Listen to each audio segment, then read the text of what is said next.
first game, Amara Keita, with that, well, not alone in commentary, he ran on the wing. He would understand the likes of Sabam and Chaonim in the side of Santa Rita. I'm talking about none other than Dikgang, the Terminator himself, Mabalane. A good morning to you, sir.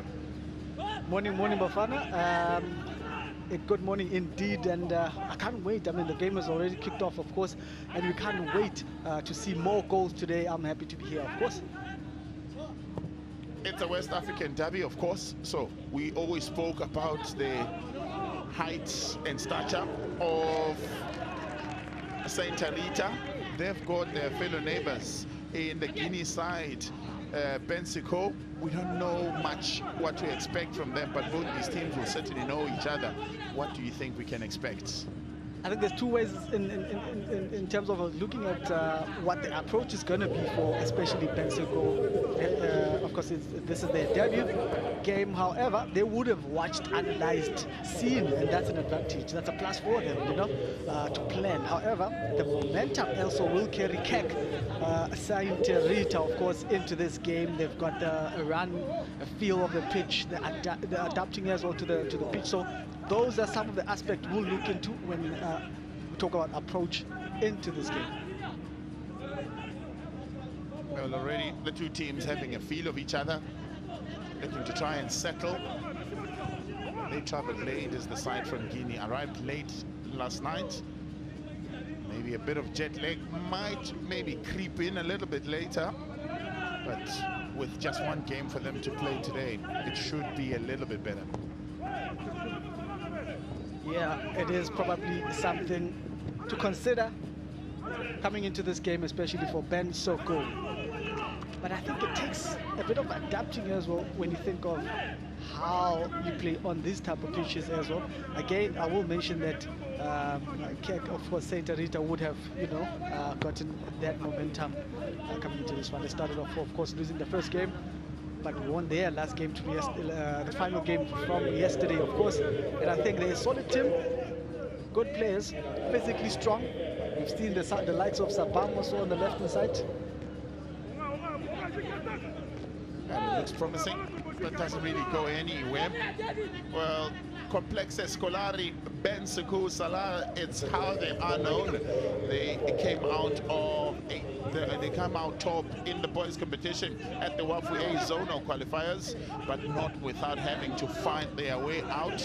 So they are a team of bravery, tenacity, and confidence as they look to come forward now. Looking to strike early. Keeper comes out, doesn't collect. An easy pickings.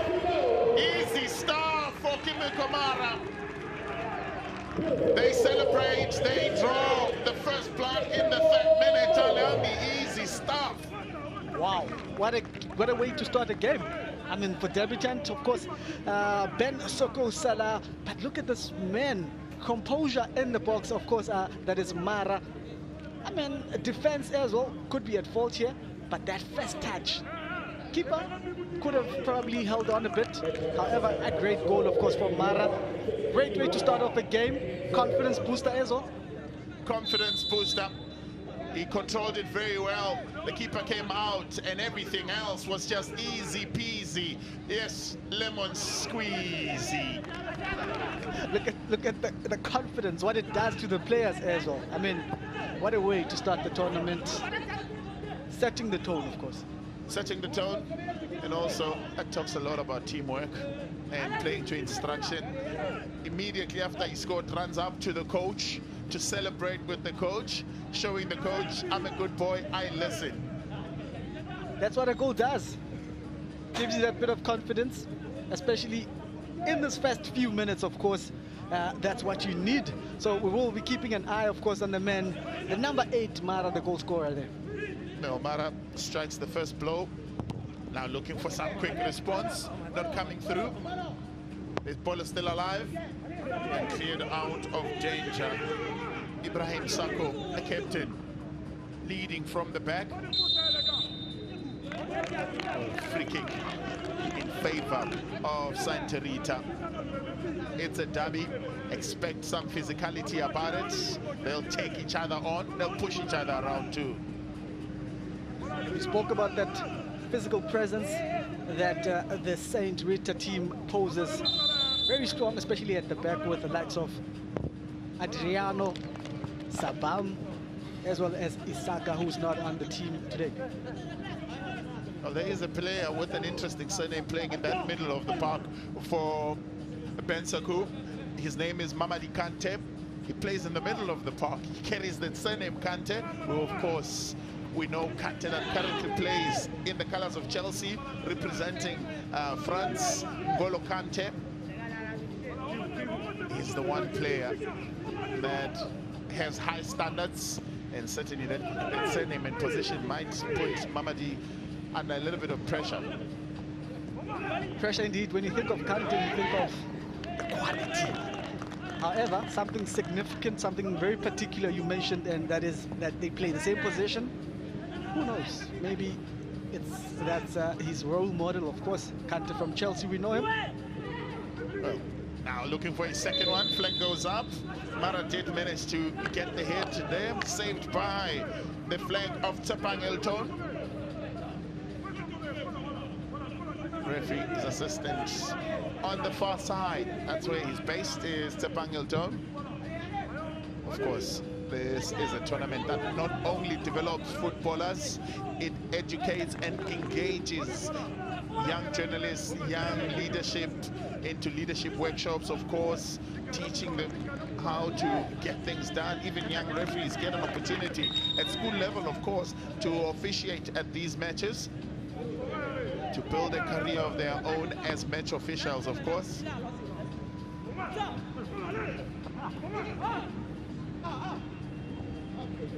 A lot of action concentrated in the middle of the park. And tries to cut it out inside and loses possession now from Bangura. Opportunity looking lively. Can they? No, yeah, not yet is the word. It's gonna be a goal kick.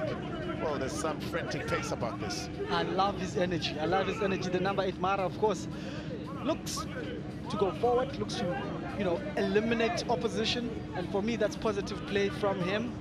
Of course, the goal would have done him so much in terms of his confidence as well. Went up expecting to get a penalty, well, only because he realized that he had pushed the ball a little bit too far.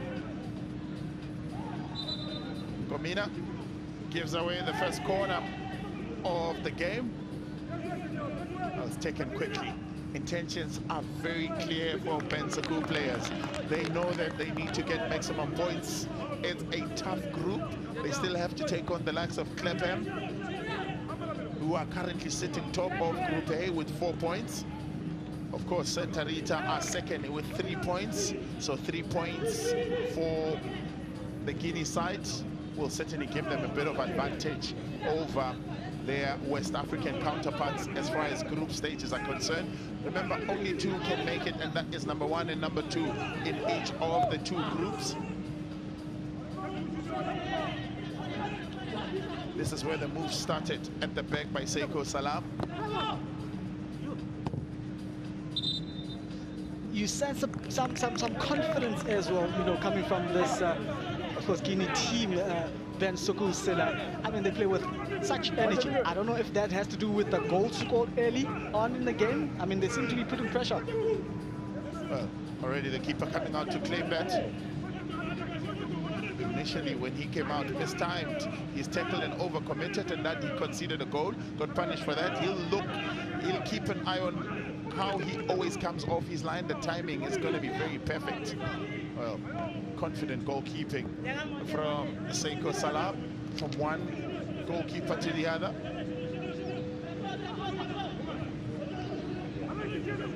Well, how silent is Sabam as well as Joanna is true testament to 2 titans clashing, 2 West African sides doing deeds right here.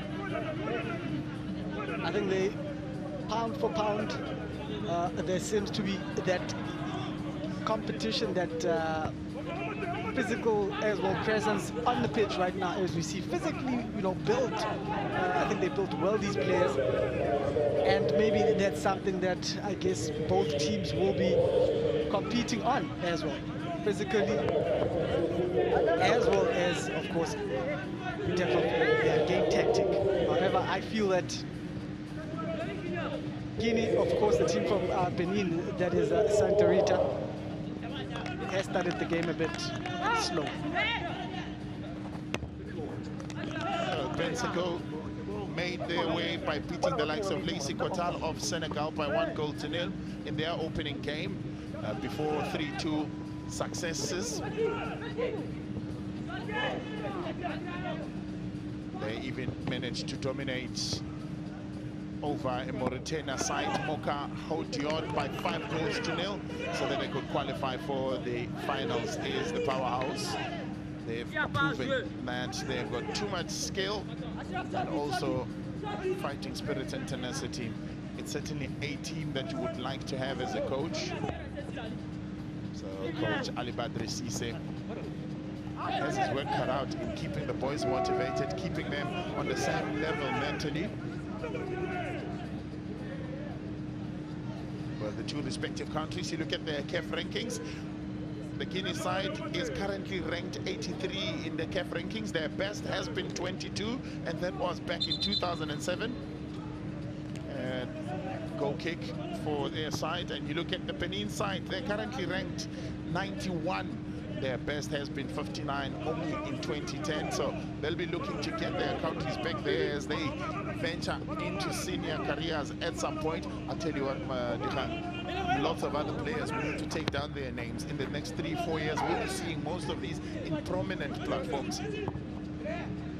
Indeed. I mean, we can mention, of course, from Clapham, of course, Sibande showed some signs as well of, you know, rich talent there, as well as Sabam. We spoke about Sabam, as you see, a foul, of course, committed there by Honklen.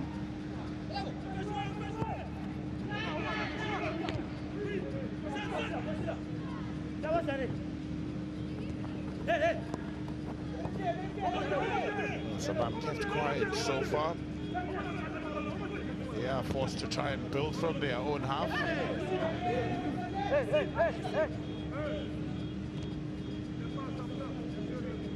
I have to say, considering the fact that they just landed in the country, that is Sokosila, for me, they show they're so energized, and I think it's a team that probably shows a sign of confidence.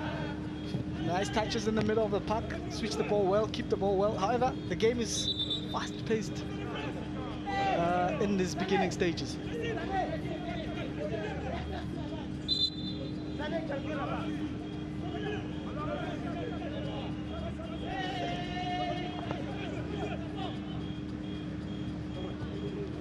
Lovely football, lovely stuff to watch between the forward side from Guinea.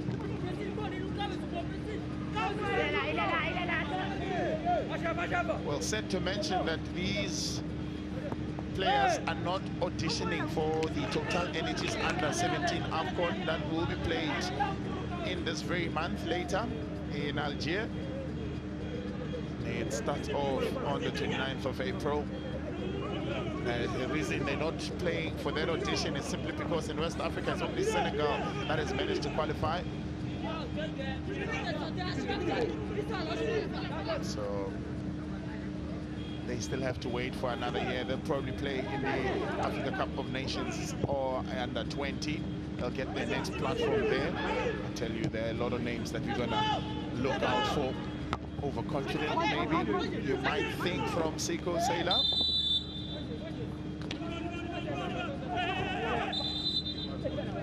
Seko Sailor seem confident. Sometimes they tempted to move forward, but in this case, there's the physical battle, of course, and the number 10 there, guilty of the tackle. But as I was saying, Bafana, this Bensoka Sailor team has shown a bit of energy as going forward. However, sometimes you can get tempted and you push too high up and you open up spaces. However, this is when our Santa Rita need to take advantage of those spaces being created because of the confidence from the Ben Soko Salah.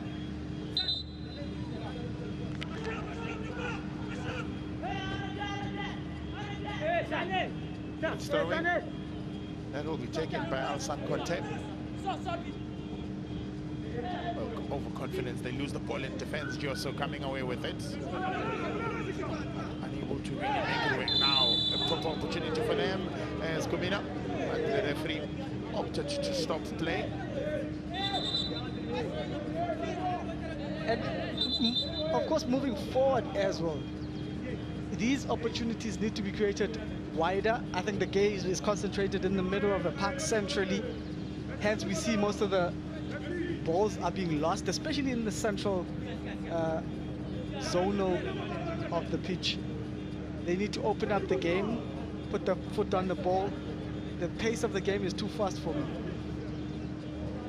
Mohamed Sako becomes the first player to go into the referee's book. That's the confirmation for you. First yellow card coming in the 16th, in the 17th minute. Opportunity for Atirafo Sabam to launch one into the box and decides to go for glory himself. Can't keep it on target though. That's what happens when you score goals like he did yesterday. Taking free kicks now. I mean, he's the man on form. Why not? Certainly is a man on form. A goal and assist to his name. Today, the physical battle sort of impacting his game negatively. Timo Komara doing his best to defend the goal that he scored. Second corner of the match, first for Santa Rita. Yeah, I think Mara, they're doing a bit too much, especially in their defensive end. You don't need him to do it. Now that has resulted into a corner kick, of course, for Ben Soko Salah. Both these teams have a corner each.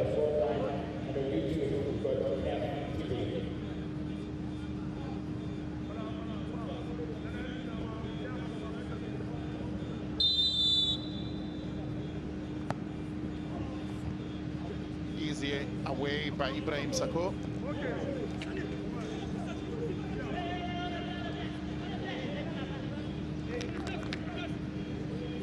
I mean, one thing you spoke about, you mentioned Sabam being marked tightly on the left-hand side. And the reason is that this Soko Salah team has pushed high, they press high. It's almost like medium pressure pressing, which is not necessarily a high pressing. However, they still don't allow them to have spaces.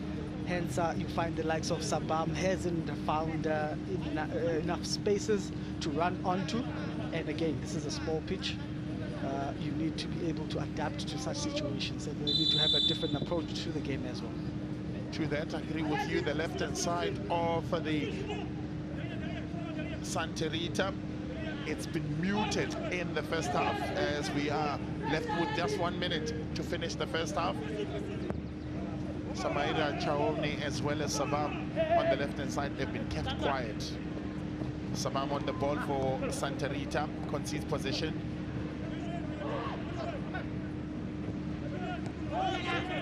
Ben Soko trying to increase their lead before then. Can Joso change things? Offside. He's also got 1 goal to his name. Is Gideon Joso. Seconds remain in the first half. Well, if you just tuned in, both teams will play 40 minutes, 20 minutes a half, and 10 minutes of half-time. It's a competition for under 15, yes, for boys and girls between the ages of 12 and 15. That's how they campaign. As I say that, referee Mohamed Sanet blows for half-time, but it's a half that has been dominated by Al-Badr Cisse's side. Kimeko Mara with the solitary goal that separates the two sides as they head out to halftime. Juso unable to increase to his lead with a keeper's mistake of not timing it perfectly as he comes off the line has cost the team. But it's an opportunity for the coaches to correct their mistakes. It's an opportunity for the coaches to reprint their game plan to their players' mind once more. So Ben Sakusela in their first match against Santa Rita, they lead by 1-0, courtesy of Mara in the 4th minute.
The CAF African Schools Championship has kicked off in earnest on day 2, and it is the debutants so far, Ben Sakusela, who are leading Saint Rita, the Saint Rita side who are trying to catch up and leapfrog the likes of Clapham on the log standings, but absolutely impressive when you look at Ben Sakau. Multi-dimensional, multifaceted, absolutely beautiful to watch. Making me eat my humble pie anyway, Tato. Top intensity, I'm loving it. The boys have just brought a different dimension, matching Santa Rita toe-to-toe. Even we saw the goal earlier from Mara. What a confidence, you know. In this action, Teko said, wow, this is a player. Why? Because the way he receives the ball and rounds off the keeper and just tap it into the goals, Tato, that's world-class stuff. Complete footballers already at this age. Look, it's a well-balanced team, complete footballers, like you say, very comfortable, very confident on the ball. They know exactly what they're doing.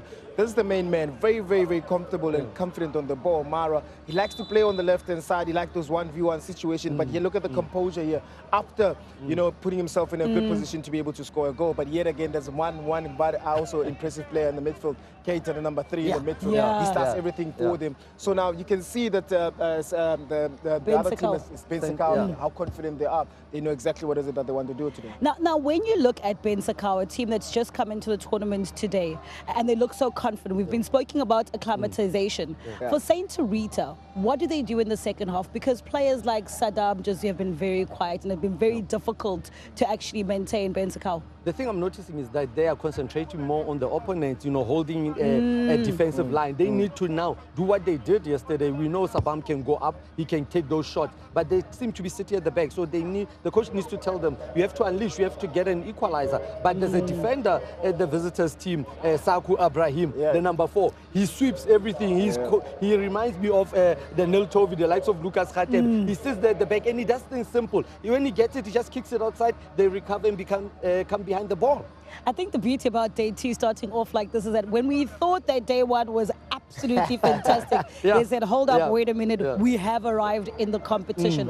But coming into the second half, what can Saint Rita do to at least try and catch up with Clapham, cancel out that goal, and at least get a win? I think that was the most important thing is play with confidence. They look like a team that's not having confidence at all. They're getting intimidated, especially after conceding early on. You can see that they're still struggling to actually have that fluidity that they have within the game itself. And I saw that happening yesterday as well. Even though they win against the Malawi team, I saw that happening, so you can see there's something that is continuing. And you're actually very right, looking at their body language right in front of us, and you can see their heads are down, but they can come back in the game. Of course, it is the Ben Sekau who are leading 1-0 after the first half. The second half kicks off.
Yes.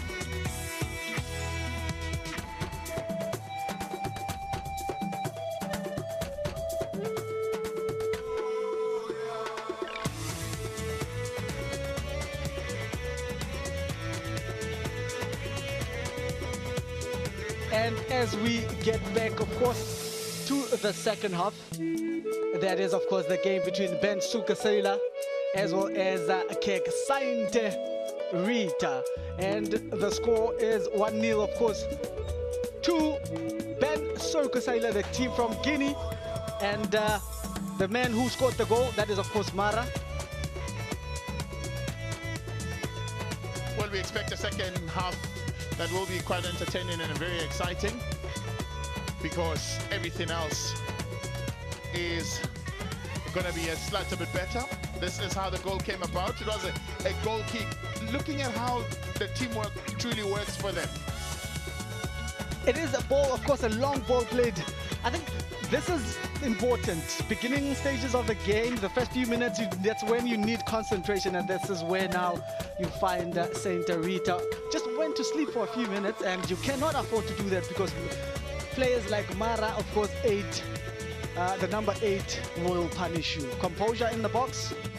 Let's see if Saint Rita will come back. Well, they did so yesterday. They lost their first game 2-0 to Clapham, and they fought back in their second game. They managed to find victory against Salima. So against their own neighbors, they should be able to try and maybe level things out for themselves. At the moment, they trade Clapham by 1 point. Who sit at the top of the group is Clapham. So we're out for the second half. Kante and company kicking us off. Free kick already. And Charlie, the man brought down. It's going to be quite interesting if there will be another card that will be dished out. Mohamed Saku, the only one with the yellow cards. It's Conte with their challenge. Reckless challenge. I think that's when You see that he wasn't settled in yet. He's still trying to get his footing. First few minutes, very important. Aisano goes directly for goal. Doesn't work out for him. You can follow us on Twitter, #PlayNow, as well as #SSFootball. That's where you can find us on the Twitter streets. It's the CAF African Schools Football Championship. Well, there is a free kick.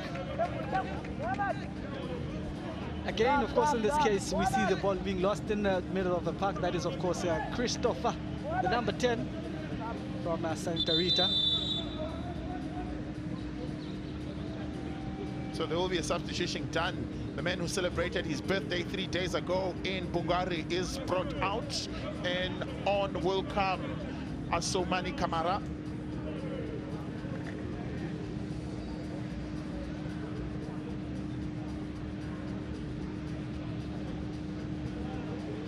Free kick. Aisano stands over it as the captain, takes all the responsibility and goes directly for goal. Can't get it past the wall, of course. Pressing high, trying to win the ball back is Santa Rita, and it's not working out for him. Confirmation of that first change for Senets. Celebrated 14 years 3 days ago. He is brought out, and on comes Kamara. Intentions made clear already, really, by Badr Cisse to try and protect the lead that they got in the first half. Or is it an idea of maybe the many goals you can get, the merrier, nothing to truly defend Eli? I have to say, the more lively side has been on that left-hand side with Mara. However, we haven't seen much on the right-hand side from Bangora, the man who came off for the number 7. However, let's see what Kamara can bring in. Maybe they're trying to get that second goal, because the changes have been made in the offensive, of course. Mamadi Keita, Kanterada, in the thick of things where it hurts the most. Sailor deals with the cross. Very easy pickings for him. Lovely turn from Keita. Now on the far side, Kamara. What can he do to influence this game? Can't find a way past Gomina. Amino Gomina has really been solid in defense for Santa Rita in the 2 games that has been played. He's been an ever-present figure in all the games that they've played so far. Keita, on a turn, he's brought down. Unfortunately, there is no space, as we see, of course, Keita being fouled. That's a knee in the area that is very sensitive, of course. The groin area, that's where he got hurt. We are in KZN, but we can fine.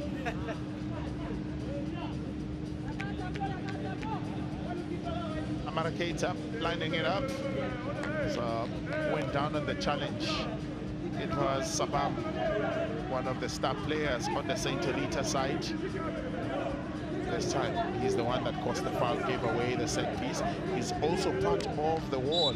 Amongst them in the wall, Hondokpo is there as well. And also is Samarayo Chaona. Well, low shot doesn't really get anywhere. Hondokpo trying to launch a quick counter. Does well again, Pierre Hondokpo to win the ball. Now opportunity for them to try and level matters. Chaona closed down very quickly. Not a lot of space is something that you've lamented so much. So even when a player gets into an advanced position, if the ball goes slightly a bit wide, it's a bit difficult because for you going to fetch that ball, the defense recovers on time. And that's why this game teaches you to think quick, think before the ball. Decision must be made. You must have 2 options before you receive the ball. Those are the basics. Look left and Amaside Mira. Look left, right before you receive the ball. By the time it gets to you, you know exactly what to do. So these games are not only for competition, but also to improve your game. Sailor will claim that very easy. 5 minutes into the second half, no change in the scoreline. Still separated by the goal that came in the 4th minute from Kimoko Mara. Well, Conte concedes possession again. Fouled is Keita. But he's been the target man. He's got a target on his back. Here, of course, he has a jersey number 10. Yeah. In this case, that is Sabam going in late. That's a reckless challenge. I mean, starts showing, went for the leg. Deserves a booking. Well, Sabam not having a good game today. He collects a yellow. First of the Saint Rita. There's only 2 yellows that have been given. One on the side of Ben Saku to Mohamed Saku in defense. Looks like they are preparing a substitution to come on. But referee will allow play to restart before the substitution comes on.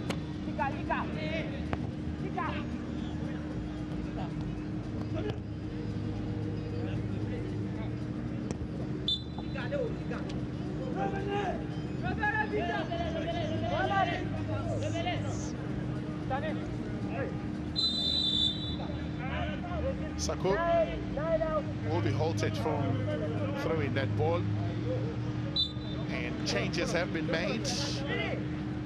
Pierre Hauna Kalin comes off, and on comes Aurona. Sabam will play in a little bit of an advanced position. Aurona is a slightly defensive-minded type of a player. We've seen that yesterday, and that will allow Sabam, of course, to change and play more centrally, more high up, to try and maybe get them level back into this game. They need all the points. This is their final game. A loss for them here certainly means that their faith may lie in the hands of other teams. So it's not so good for Saint Rita. Yeah, they've got themselves to blame. For some reason, they start the game slow, and I think that's what caused them their first game against Clapham, where they lost 2-0.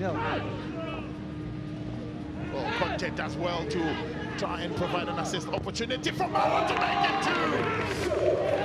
2. Mohamed Saku makes it 2 for Ben Saku. Swatha. Easy peasy. Yes, lemon squeezy. A well-worked team goal, really. Delicious stuff, you say. The gesture. This is fantastical. I mean, on the left-hand side, that is the break, of course, by Mohamed Saku. The other Saku, by the way. Overlapping. And this is a great game plan from, of course, Sekou Sailor. Breaking on the left-hand side through an overlap using width and a good switch of play as well. Well, didn't close his near post is Luciani Nonwen and got punished. With less than 12 minutes left in this game, it's 2 to Ben Saku and 0 to Saint Rita.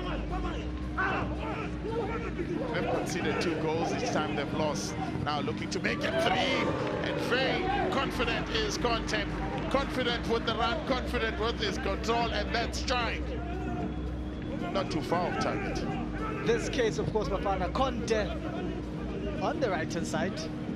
Previously, just a few moments ago, we saw, of course, Mohamed scoring that goal on the left-hand side through a break. And in this case, it's the opposite, of course, on the right-hand side, Conte. So they're using width very well, overlaps. I think that's a great game plan. This is a very organized team. That is Ben Saku Sailor, the team from Guinea. Chone didn't appear for much better part of the game. But when he sits up, he gets a penalty given against Ibrahim Saku. A shove in the back against Somariao Chawana. It's an opportunity now for them to try and take the league from the spots and to take it. Christopher Hondukpo, what can he do? Hondukpo misses the target. He misses by mile. That certainly sums up the day for the Seven Dana side.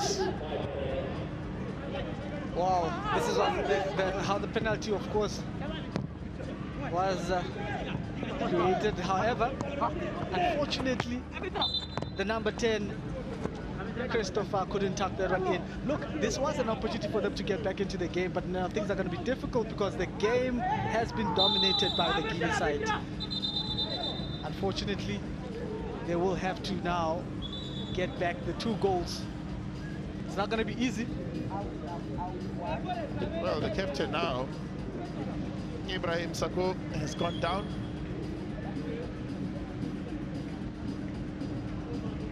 Yeah, I think he caught him on the ankle. Yeah, it has been a rather physical game. No space, high tempo game. Tackles flying in, of course, as we see. It's a derby. It's a West African derby. As far as stature is concerned, physicality is concerned, they are matching each other pound for pound. So, we'll confirm for you, it looks as though there's been a change. Looks as though there's been a change on the side of Ben Saku, but we'll confirm that for you as they go and look for goal number 3. The offside, Kamara can't get there. Joseph Mokoka's flag goes up. Yes, the man that was voted best keeper in the zonal competition has been substituted by his reserve goalkeeper, Brice Mpo. You can understand the substitutions because largely both the goals that have been scored has been his error. The first one he didn't time his run off the line. The second time he didn't close his near post, and no keeper should be beaten on the near post. Level of physicality. Sabam goes off. We will march. He will march as Sabam gets his second yellow. Reckless challenge from him. The referee not having to think twice. First red card of the campaign. First red card of this year's CAF African Schools Football Championship. No doubt deserving of a red card.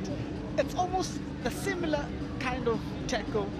The manner in which he goes into that tackle starts showing. That's a leg-breaking tackle. I think a well-deserved red card in this case. Marching orders from the ref, of course. Sabam hasn't had a good game at all.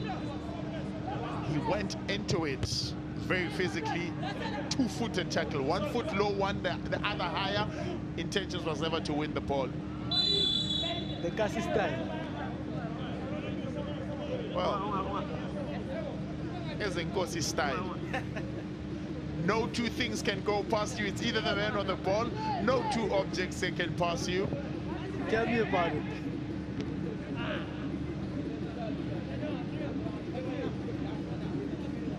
Kamara. Ben Saku have to hold on for the next 6.5 minutes for a victory. Kamara, well, timely interception there from Komina. And remember, Bafana, this is only 8 players, small pitch. Now you can imagine with 1 player shot, it's not going to be easy for Saint Rita. Of course, they didn't have a good game. They have to admit, go to the drawing board if there's still time for that. They should be out of the tournament. They have unlimited substitutions. They still have a little bit of time. They can make it work. Conte gives away possession. Ball played up front, trying to find Duso. And it's easily picked up by Sako. Doing their best to try and work it around. Now offside. He can't add to his goals. Can't add to his goals is Mohamed Sako. Kimoko Mara scored the opening goal of the game in the 4th minute. They've never stopped pushing. They've never stopped playing. I thought they'd be jet lagged, but hey, they are young players, and age counts for everything, I suppose, as far as freshness goes. No excuses. 12, 15 years of age. Couldn't stop running. Kante venturing forward as Kante goes down in the box. Well, free kick given, but against Mamadi Kante. Kante, of course, this time around coming from that right-hand flank, of course. Look, this has been a very positive, energetic, dynamic going forward. That is, of course, Santa Rita team. I beg your pardon, Ben Soko Sailor team from Guinea.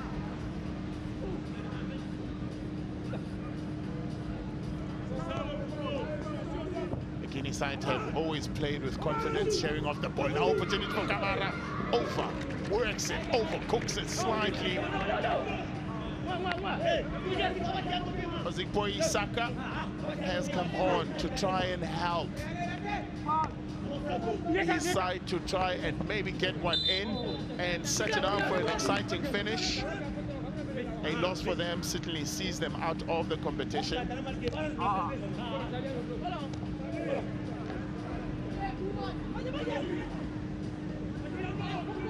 Now Kamara goes across the face of goal, and handball against Kante. Mamadi Kante, handball against him, so that ball won't count. Unlucky. I think that was great play. I mean, from Kamara, of course, going wide, putting in a cross. Unfortunately, it is his own player, and that is Kante. Well, they come forward again. Kamara now on the ball again, and intercepted timely by the captain, of course, Aisano. When days are dark, you call on the captain, and it's certainly dark days for Santa Rita. There are 2 goals down. There's not a lot of time left. 3 minutes of time left to be played. Balls directly for goal from Conte this time. Well, forces the best out of the ball. Look, I feel almost I've noticed this Santa Rita team has been rather lethargic in terms of, you know, getting on the ball. They're always second, reacting most of the time. Well, the goalkeeper has come on, and since coming on, there's been some stability as the last line of defense. He's solidified it, as he would like as a coach. When you bring on a player, you expect him to solidify the area that he goes in, to give you an alternative, to give you something better and positive. Yeah, I think as all confidence, you need from the last line of defense. That's the last man from that defense. You need your keeper to be on top form, at least just to give you a bit of, you know, confidence going forward, building up. If you save a goal, then it's on us to obviously, you know, get one back. Well, trying to find a teammate, but they are 1 man down since they've lost Sabam, who was playing advanced, and now they are paying the price. Their first game, they lost by 2-0. They bettered their goal difference by reducing it against Salima. They managed to find 2 goals, so their goal difference was sitting at 0. Now, after this game for Santa Rita, if it stays like this, their goal difference will be -2. Ben Soko will need to lose to Clapham by at least 2 goals for Santa Rita to still have an opportunity. But it's a 4-team group, so it's not going to be so easy for them. Well, again, the keeper calls into action, and again, doing sterling work.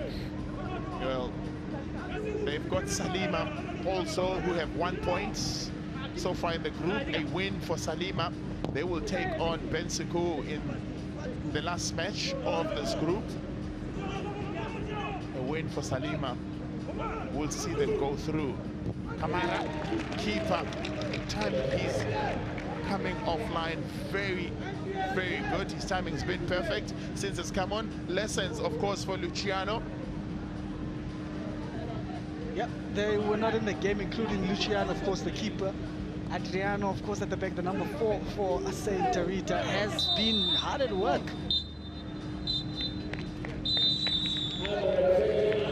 Well, just 2 seconds as we look at that needless tackle from Isaka.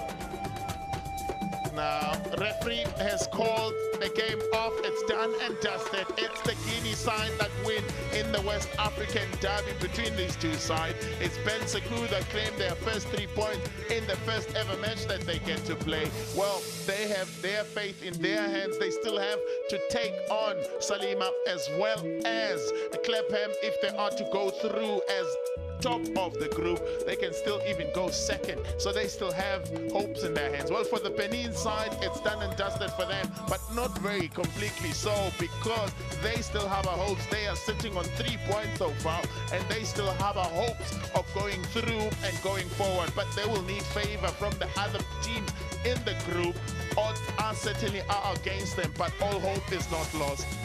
Kante and company have faith in their very own hands, and they can push through. But for this 40 minutes between Ben Sekou and Santa Rita, it's Ben Sekou that win it, courtesy of Mara as well as Sako in the 4th and the 28th minute respectively.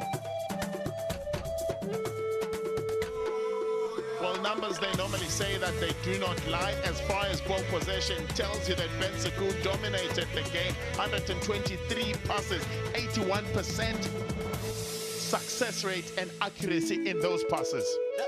I think a very, very efficient. This team has shown signs of being going all the way. I'm sure, of course, they still have other oppositions to play against. Tough opposition, that is Clapham. However, at this rate, I think that's a very positive start. Encouraging for, of course, moving forward. It's a good start for Ben Sekou as they march on with the 3 points. Well, about the inaugural CAF African Schools Championship, a legend in his own right here to see future legends. And we've been talking about development, we've been talking about making sure that our schools are active. And today and yesterday, we see the epitome of African talent. Yeah, it's been a wonderful event. Should have been done a long time ago. We know schools are the backbone of any country's football. You know, there's a catchment of youngsters there that are there daily with their teachers, with their coaches, mentors, and it helps, you know, as we're talking about, to encourage and to engage with them. And then obviously have the education, which coupled with football, we know how important education is. So this is a wonderful initiative by CAF and by the Matsepe family. And let's hope that it can get into an event that is worthy of really, really high status within CAF and within FIFA. We know that in each zone in Africa, we can do better, get more schools engaged, get a better program that leads up to the ultimate winners. That's what you're trying to get, is a higher standard of play each and every year. Obviously, it was something new to those zones, so I'm sure the next time, next year when it happens again, you're going to get even a higher standard of play, which is really, really important for the continent. And it also, there's extra incentive for the schools with the prize money, which helps them develop their schools. I love the extra incentive of money, but more than anything, the incentive to play in front of African legends and actually be on television. Yeah, it is. And there's also, you know, they're setting goals for themselves. They should be setting goals for themselves to be noticed. It's not often that you're a school in Guinea and suddenly you're playing football in South Africa, and likewise for the rest of the continent. So it's important that they're engaging with other community, other people in Africa and in different walks of life and different traditions and everything. So it's great for the game, and let's hope it really, really goes to leaps and bounds. An experience of a lifetime. Of course, it is the inaugural CAF African Schools Football Championship going down here at the Kings Willetini Stadium. This is a day 2 action. We've just seen Ben Sekou Sailor from Guinea play against Saint Rita of Benin. Up next is a team that we've been waiting to see in bated breath. That is Fountain Gate of Tanzania, and they take on Scan Aid. And of course, it kicks off right now.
Day 2 of making the greatest history of the CAF African Schools Football Championship. Second match of the day, Fountain Gates from Tanzania versus Scan Aid. Going to be rather an interesting one aside from Gambia. Hosting the ladies this time around, and the young stars are going to witness nothing but greatest football as far as the Tanzanian sides will be faced with the Gambian side. Want to make sure that they send a clear message to the Seychelles, who are also within the mix of things, who haven't registered a win yet for themselves, and in looking maybe today to do it better, as well as the Moroccan side that has shown nothing but great character and display of football. Do come out in numbers and support at the Kings Wellington Stadium. This is where these games are taking place at, and the young stars have made their way just to secure the best seat. Seeing other countries and other regions, the Salami sides, that is from Malawi, team to look out for, that is sent a clear message to a number of teams in terms of what they're here for and what business they made as far as them taking part in the CAF Africa Schools Football Championship hosted in South Africa. The first of a kind, a great history has been made with the youngest people in the game, the youngest stars of the game who aspire to be as great as those that are currently doing great within the space of football. Your national team ranks, your Tanzanian national team have been doing exceptionally well, and as well as Banyana, to just mention national teams that have been rather busy and active, and national teams that have put in the work. Now it's time for these young ladies to put themselves in the map as well, just to send a clear message that they also are part of the count. While as they walk out, they also holding their flag in their hands. That is the Tanzanian side. Well, for starting 8 of a Tanzanian, like Safesa Maukela Kimtati. And also the number 8, Moni Mutukhele Neri, who's gonna be the one lady to actually score that goal, and Karura also in attack. Also in attack for Scan 8, Amina Tinji continues to be within the sticks.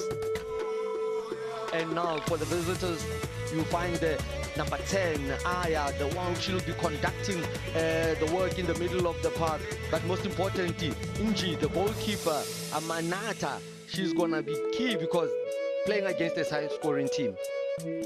Oh, the match officials for the day will be referee, that is Diedri Rko. First assistant will be Signalisi Loic, and the second assistant is Asmati Musa from Comoros and the DRC Seychelles as well. Fourth official is Tusi Figile from South Africa. Great round of ladies. In the opening game, I spoke to the referees during halftime. Well, 2 of them were 15 years and 2 were 17 years. Very impressive work done. It the first red card of the tournament that was given in the first game. Divine intervention comes in handy for the youngsters as they just trying to absorb and take every single pressure that comes with this type of a stage. And the young ladies are putting in their work. Preparation amidst the greatest opportunity. They've prepared themselves and they've competed in bigger stages as far as the COSAFA is concerned within their regions, and now they're here in South Africa to play the beautiful game.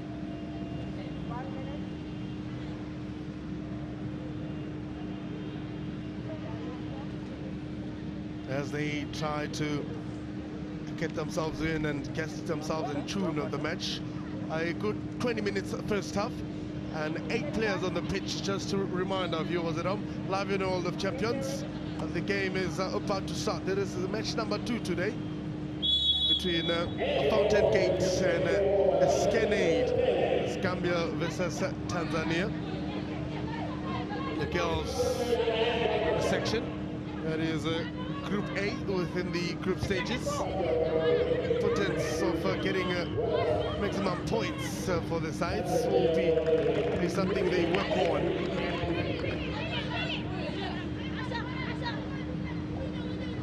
As they play out this Tanzanian side wearing the green strip.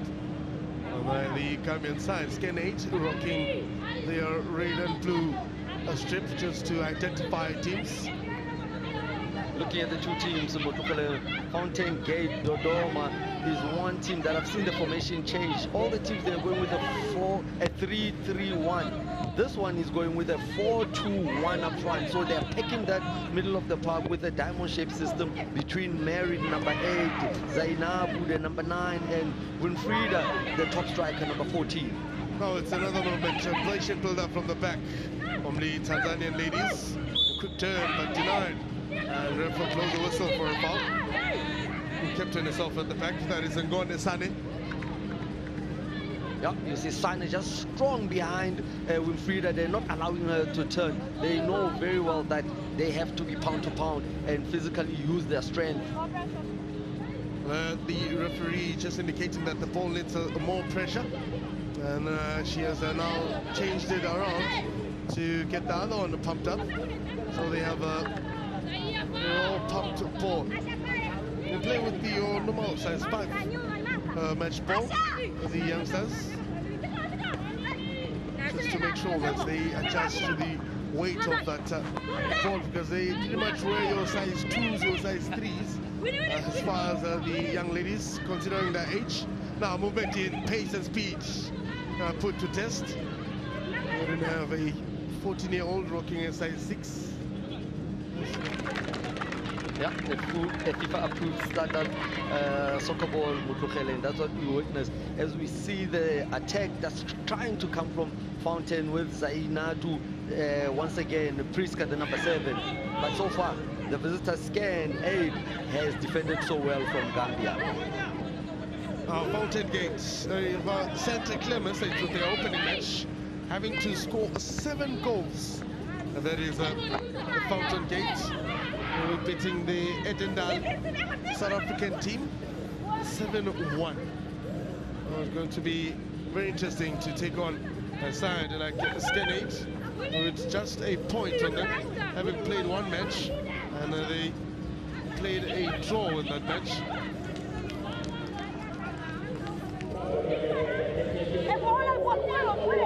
So both of these teams stand a good chance, Mutlukhele, if they can win this game to cement themselves. For Fountain Gate, if they can win, they are sitting comfortably on 6 points. And for the visitors Scan 8, if they win this, they'll be sitting on 4th point, which is the goal is to qualify for Saturday's semi-final.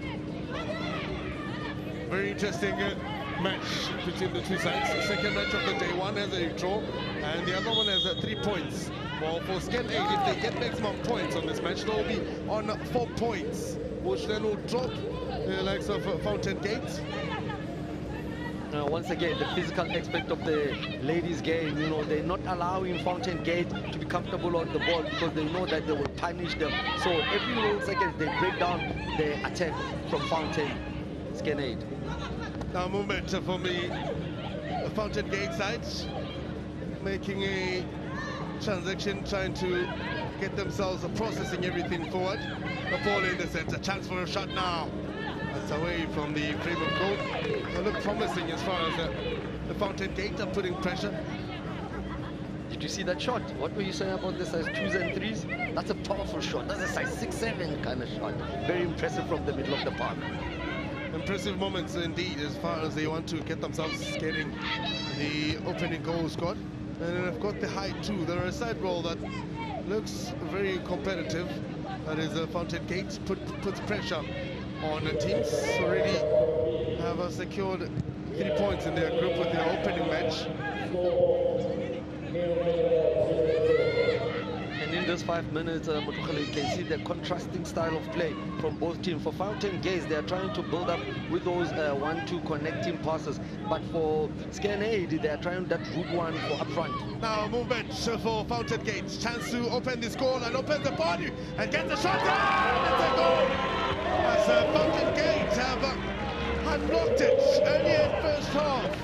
The combination players paid off, and the long-range shot from Zainab Kaluka has just opened for them. Once again, I told you earlier on, watch out for Zanabu, Karuka, and Mary in the middle of the park. She's got a magic foot. Look how she receives it, open her body, and just cushion it to the furthest post and beats the keeper. The defenders, they just watch and stood her. One should have just pressed the ball down and not allow her to have a shot. Put a block in it.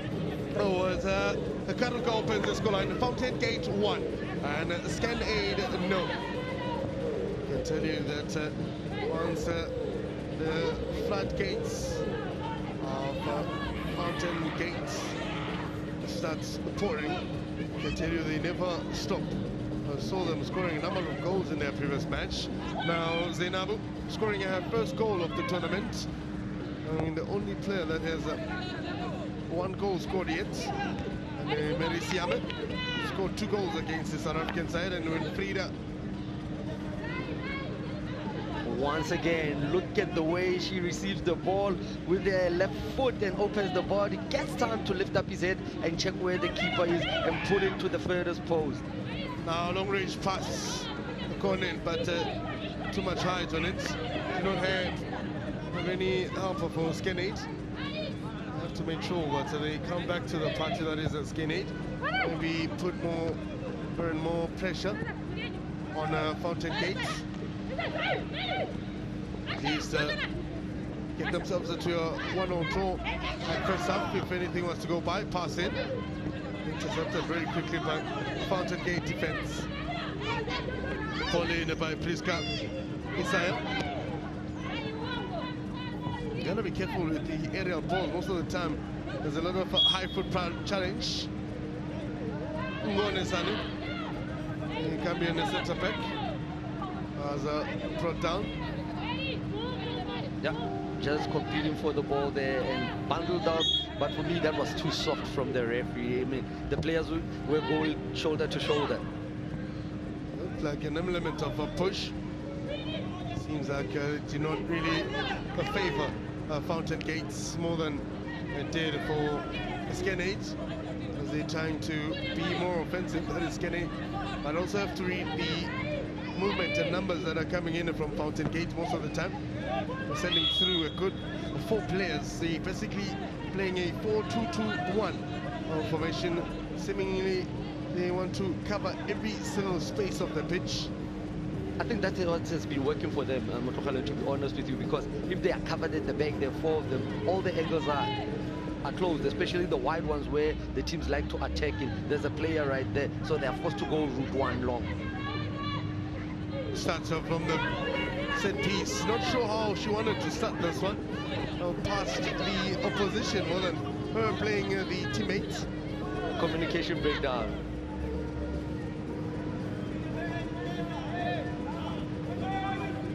Now movement in. Trying to get themselves on a attack mode.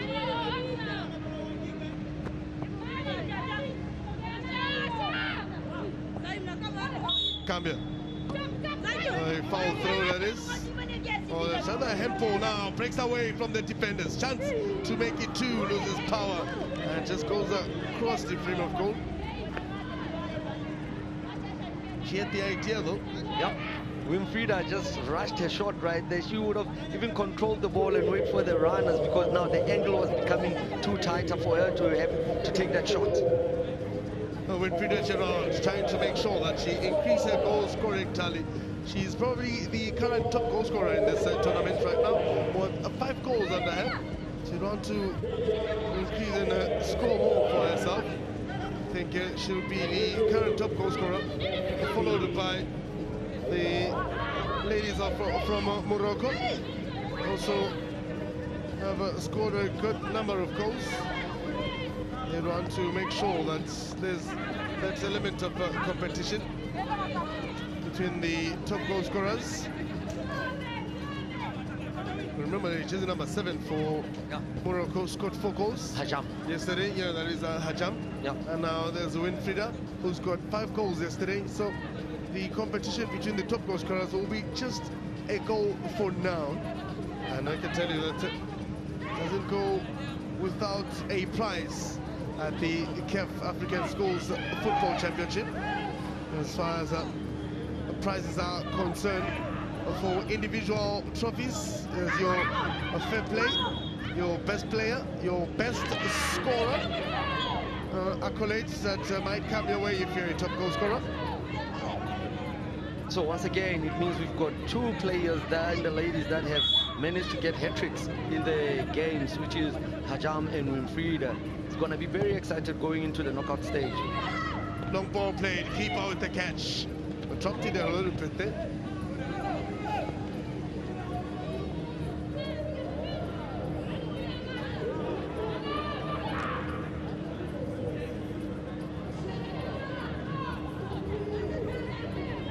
Well, 11 minutes has gone off.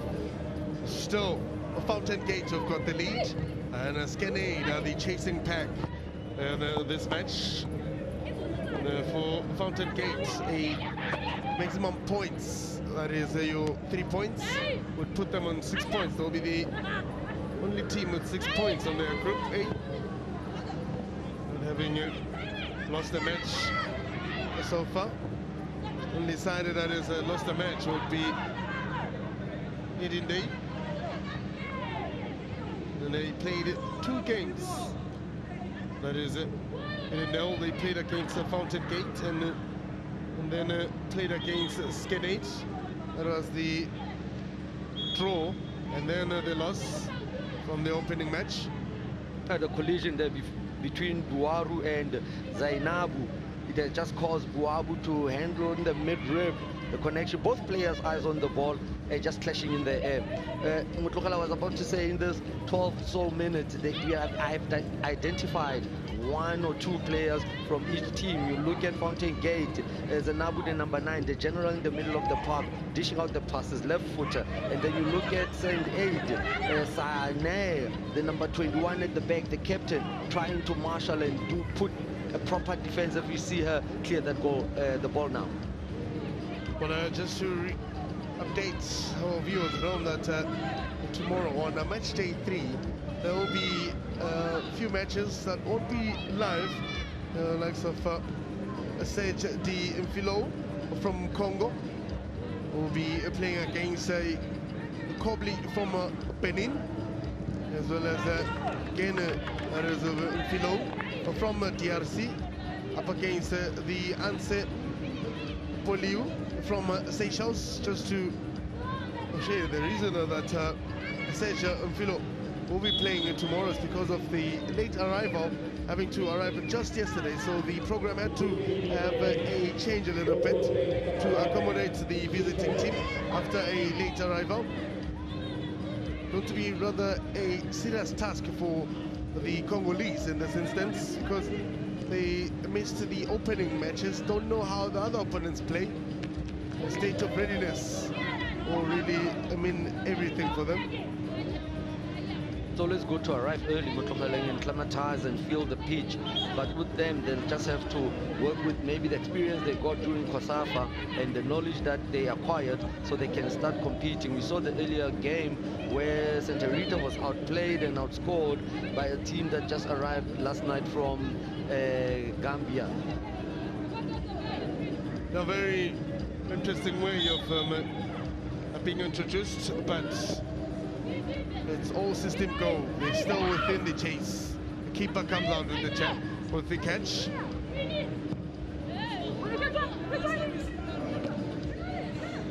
Just to rectify there from Guinea this morning, playing against Santa Rita. The boys did very well, arrived last night, rested, and they knew exactly what they needed to do in the morning's game to get maximum points. That was the young lady, that is Alice Nekamia, has played pretty much all the nations, and she's only considered 1 goal in all the competitions that she's played. And I can tell you that in the regional Sekafa region also considered just 1 goal under her. So she comes with a lot of confidence and a lot of character to continue to prove herself that she's capable of helping a team win the championship, that is the CAF African Schools Football Championship.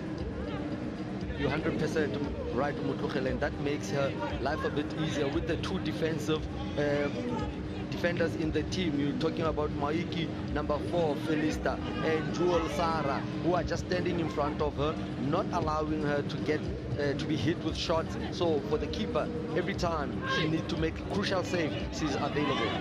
Well, she hasn't considered a goal yet, right here at the African Schools Football Championship. Yet to concede a goal, and maybe, just maybe, although she really considered only 1 goal, just to correct myself there, against South Africa. Yep. That was just the goal scored by the Edendale side. Well, she's hoping today she registers a clean sheet, if anything was to go by. So there's also an award for the best goalkeeper. Now, chance to be put to test as the Gambian are putting pressure. Power was not enough, and a very clinical block coming from the Fountain Gates, a defense. That is Sarah Joel putting some great character. Pass, break away the defense. Flag is up for offside. Oh, we just mentioned it, you and I, that the 2 ladies in front of the keeper. Now, another movement for Gambia now. Finds at least the Camilla well positioned. Yep, they make life a bit easy for Ali in goals. As we saw earlier on, the defensive duty from Sarah, the number 11, just covering well and blocking the shot. I think more than anything, strength-wise, they are putting each other to test, and they both have good physique as far as the teams are concerned, and they can go for pound moments, and it's just not easy for anyone to steal it away. Once again, the strength of Mary in the middle of the park.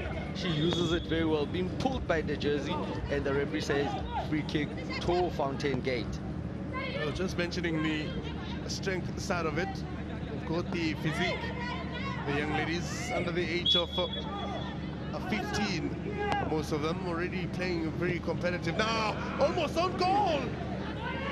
My goodness, from Ngone Sane. Yeah, at the right place at the right time, just rushing her shot, and it hits her shin pad. I don't know why she's looking at her boots, because it hit the shin part, but fortunately enough, it missed the goals. Oh, but it shifted the sock, so she had to fix her sock. Oh, she's at it. That is Ngone Sane. You want to tell me that's what she told the coach? Well, she pulled up the sock just after getting that ball kicked out, and she realized that it did not go towards goal. Now here's a chance for Tanzania with the cross, and opting to go for goal. The confidence that comes out of the young ladies, just to make sure that they put pressure and they take chances and take responsibilities while they can. Here's the issue. The ball bouncing from her shin. Quickly went to fix her sock. And there she had time to actually control the ball, also receive it. Moment in.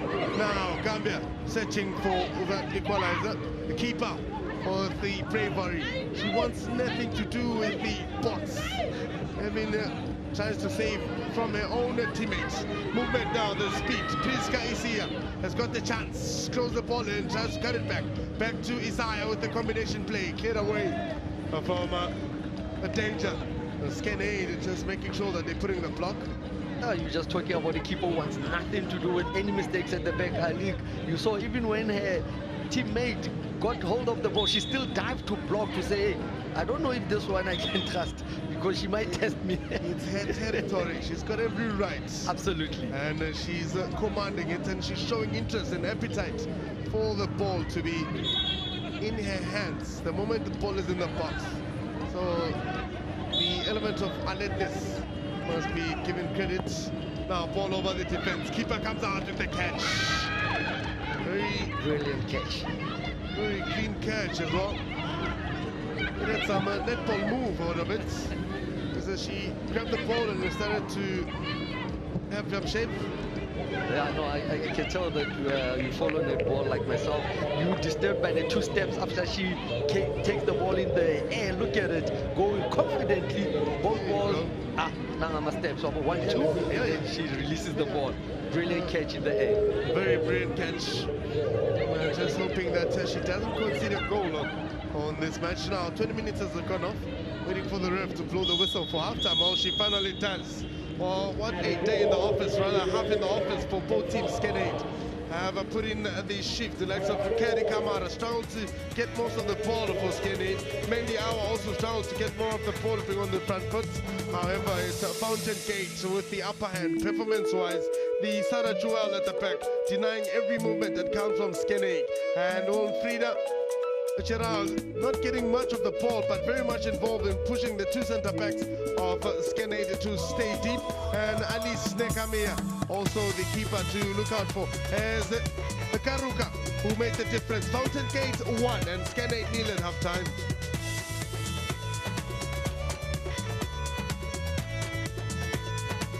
Well, the halftime stats still favors the Fountain Gate. More attempts in the final third and more shots on target are coming from them, and just pass accuracy has been favoring Fountain Gate.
The second game of the day here at the CAF Confederation's African Schools Championship, and it's time for the girls. Fountain Gate leading Scan-Aid 1-0. And Fountain Aid, of course, is a team who yesterday in day one managed to beat Edendale 7-1. But we're not seeing those 7 goals that we were so looking forward to seeing today. But it is Fountain Gate who are leading. It is Fountain Gate leading indeed, and the person that in question rather is Winfreda, who scored so many goals yesterday. You can see that today she's so under pressure. She wants to do things out of her comfort zone, trying to check shots outside the box. I think it's one of those pressures, but yet again, it is a team that is very comfortable in the ball. Here's the first goal that they scored. You can see the composure, the calmness, just in and around the box. You can see that it is a team that is high on confidence. But in that moment as well, Karuka netting that goal for Fountain Gate, you look at Scan-Aid's goalkeeper, really looking at her last line of defense like, Hakiboni, I cannot see, you are in my way. And that happens when you defend too deep. Yes, it's a short-sighted game. However, I think organization, he was unsighted, definitely. But defending too deep, this is what happens.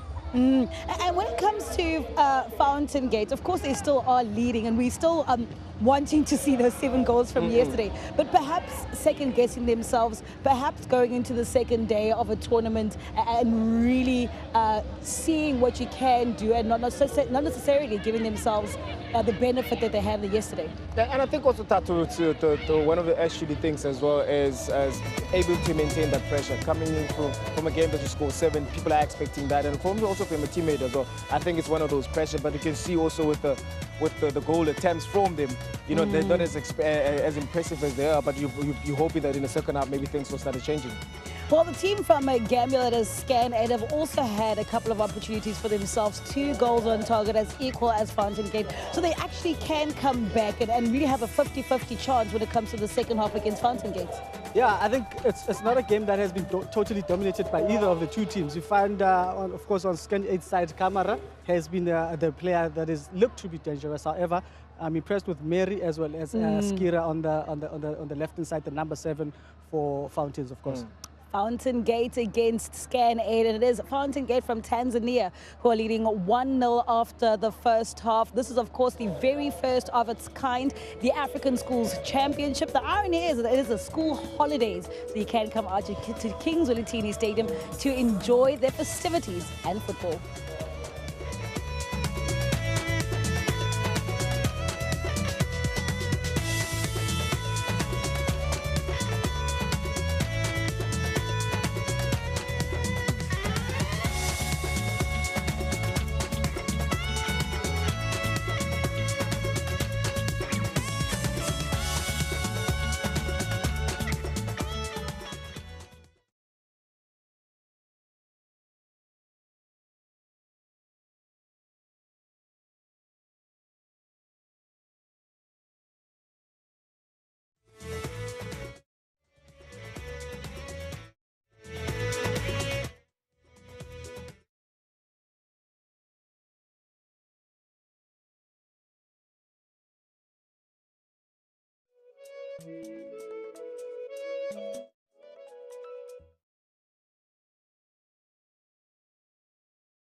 Now the return, Fountain Gates 1 and the Scan 8 in the second half is about to start. And I can tell you that it's going to be an interesting second half. We're having conversations with the coaches. That is the Fountain Gates young ladies from Tanzania who have got the lead, and the importance of them registering the first 6 points of the tournament within the Group A spaces. Now here's the moment where they got the goal. Just opening up of her body was rather an interesting one, because she opened the body and she then took the shot. The alertness that came with it. Now for Scan 8, some of them are having a banana just to get some energy. It's like Kati. A fruit might bring them back to fighting ways. Let me tell you, Moto, there's nothing as special as having a banana or a bar one on the bench, because it just rejuvenates you, it gives you that energy. And if you are hungry, once you have a half banana or a full banana with small water, you guaranteed to last the next 40 minutes, 20 minutes, 45 minutes. Fountain Gate in academy that has produced a number of players for the national team, and the academy consists of under 9, under 10, 12, 17 and 20 within the Fountain Gate Sports Academy. So they really are producing a team. Just to inform the viewers that they have already produced 7 players for the under 17 national team that went to the World Cup. And, they have also produced 4 players for the senior women's national team for Tanzania. Well-oiled engine for Fountain Gate as far as their players are concerned, and just always producing the greatest talent. Mo, it's brilliant to start them at a young age. I always said the fundamental age of growth for a young boy or girl is between the ages of 12 to 15. That's where they shape up and know which direction they want to go. So now if they're included in sports and taking part, they grow to become world international stars. Indeed. And let's see how they are being produced as young as 9 years. They are going to be a team to look out for, a nation to look out for. That is Fountain Gates. Seeing how they also play together as a unit, it can tell you that they're a side that trains together and spends a lot of time together too. Now pressure is mounting for them. Combination play coming out of Skenade. Not the accurate passing as well. Struggling to break the defense of Fountain Gates, that is Skenade. Throw in for Skenade. Decent number of players. 5 of them are dropping deep now to come and try and just add on numbers now. Ball played long, catch from Alice Nekamia. Now chance for Fountain Gates to find Winfrieda, but flag is out for offside. You know what I've noticed about Fountain Gates, ladies? The comfortability they have on the ball. Most of them, they are using both of their feet, left and right, and they can turn either way. That's the brilliance of development at this stage. True indeed. For Skenade, a few to work on. Maybe an equalizer might be something that would bring them back to fighting ways. Now another fight for it. Fountain Gate with the pace.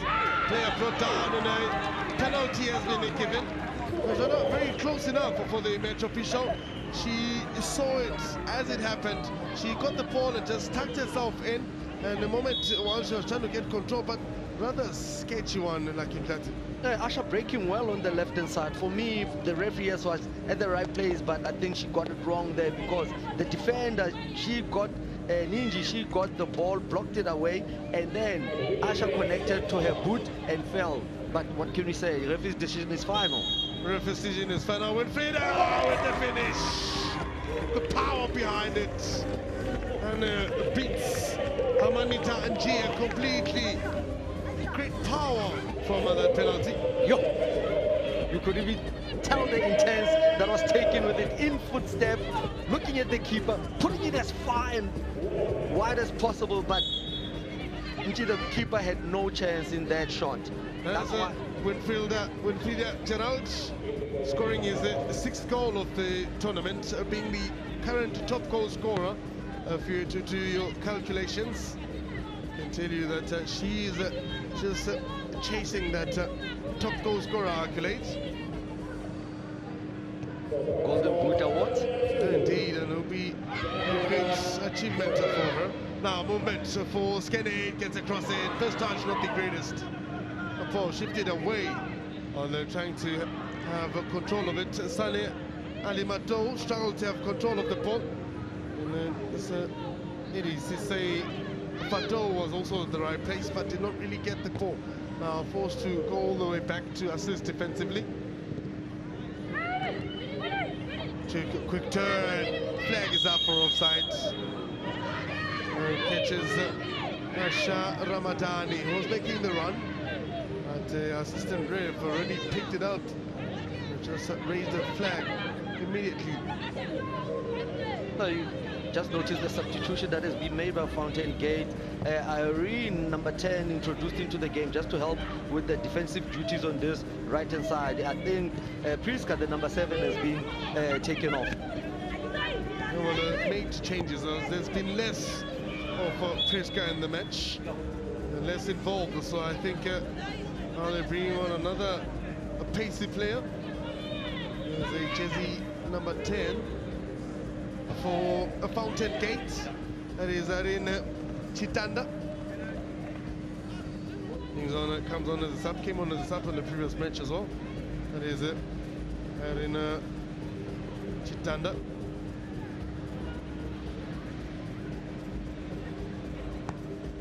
Now ball playing shot for Fountain Gate. Trying to pull something from the training grounds, but the weight of the pass was a bit too much. And Skenade read the movement and put pressure just to deny that movement from happening. Unnecessary foul again by Sani Alimato.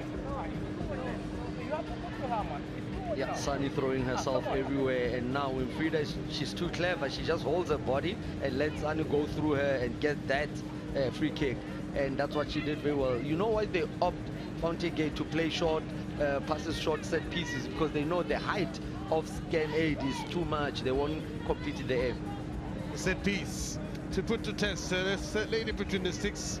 Aminita Njia has to pull a save here. There's power coming from Zainabu.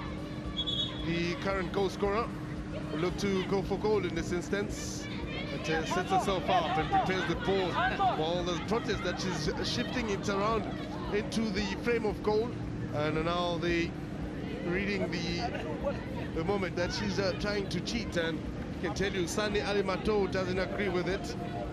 Says the ref, she's channeling herself or setting herself for a better position. Zainab across for a head. Follow through. No, the Fountain Gate player. To save from Amina Tangier. Yeah, that's what quality players do. Zainabu, she shifted the ball wide just so she can give herself space to see the goals. Powerful shot, good save by NG, but couldn't handle it. Brilliant defensive cover from the defenders. NG was well positioned to put a block on that ball, and denying that chance. Now they've made also a change. That is Skelly. Have taken out Isato Paura. Bringing on fresh legs. They're trying to make changes. They think they brought on Emeti Jarju, wearing a jersey number 7 on the pitch. That is Emeti Jarju. Brought on. Fresh legs might come in handy. Yep, needed Motokele when you're chasing the game down, and you know now the game is just being too strategized in the middle of the park. Nobody just trying to dominate and play those balls behind the defense to get more goals. That's what we're talking about: physical, pushing and tackling. Once again, the captain in the thick of things, Sane, the number 21. She's busy at the back. That is Ngone Sane, the centre back for Scan 8, trying to put the greatest block for her side. Coach for Scan 8 up on his feet, just shouting instructions to her players, to his players rather.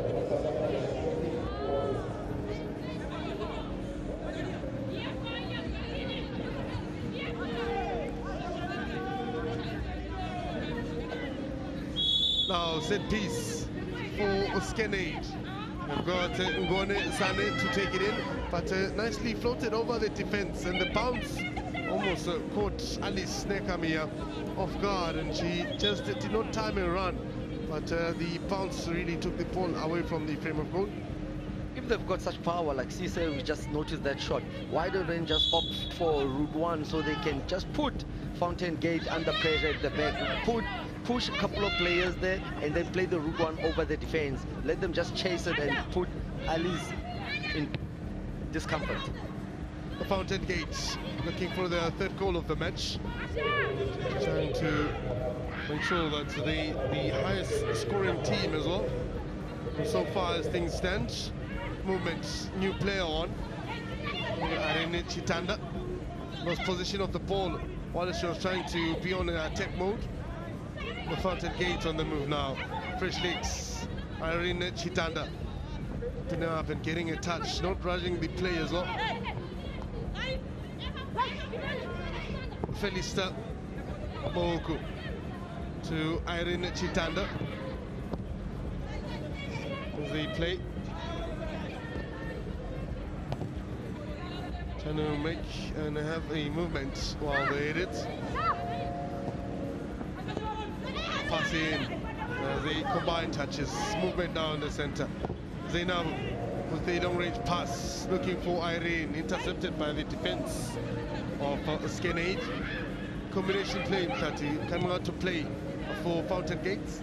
And you can tell where the ball is all starting for Fountain Gate, in the middle of the park with Zanabu and Mary. She's the one that switches play from left to right, from right to left.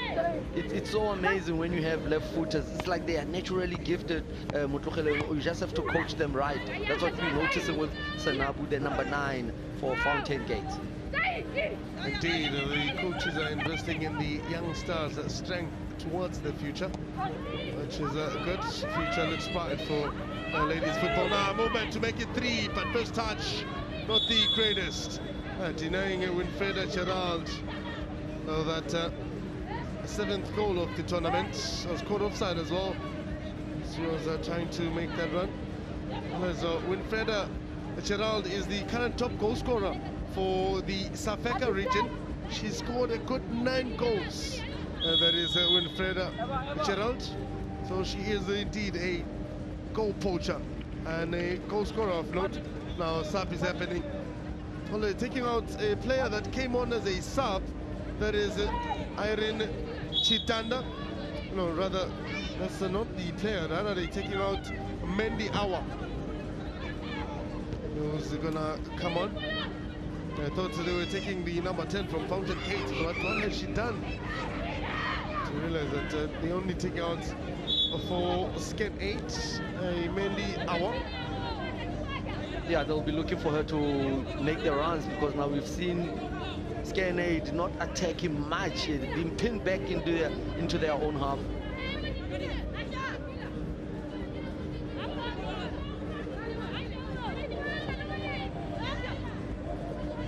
Still play for Fountain Gate, and they get themselves out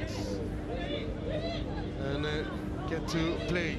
Irene Chitanda keeps the ball, but dispossessed, and the flag is up for a foul. You reckon that should be too soft? Too soft. Sise, the number 11, the left back for Scan 8, she done everything well. Look, tackling the ball and winning it. For me, it was too soft.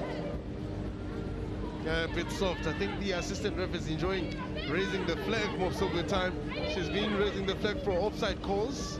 Now she's reading fouls, rather very soft fouls. Now cross the plate in. And the players of Fountain Gates were rather far away from it.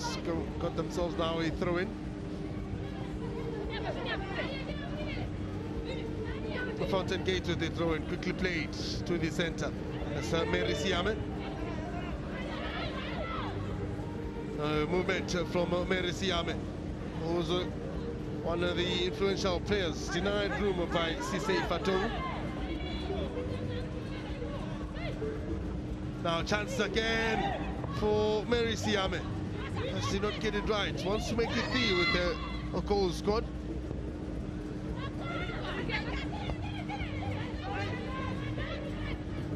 Now movement in the center. Zainabu. Karuga was trying to get this one. Now here's Mary Siame. Scored 2 goals so far in the tournament, and she has scored against every team they played with at the Sikafa region. And I can tell you that she's played against all the countries. She's the most kept player for Fountain Gates. That is Mary Siame. But you can tell the combination between her and Zenabu in the middle of the park, 8 and 9. That's why the team is so solid, because that spine of the team is solid with quality players. She just tripped over the ball. Did not get the full control of it. The first touch wasn't the greatest. Now movement for Skenade. It's not happening for them. The new lady, Ramatuli Jagne. And you can tell with her height being introduced to Jagne by St. Aid, they are looking to play those balls so she can run at the defense of Fountain Gate. Throw in for Fountain Gate as they try to pour salt on the wound of Skenade. Skenade will be registering their second loss, rather first loss of the tournament after coming from a draw.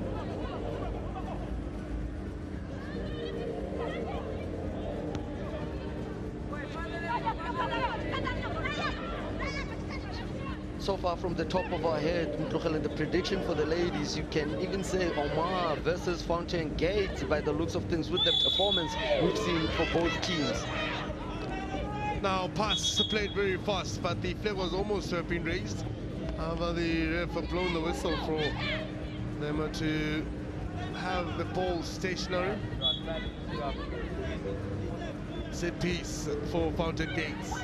And they try now to make a 3 long-range hits. Collection from Aminata Njia.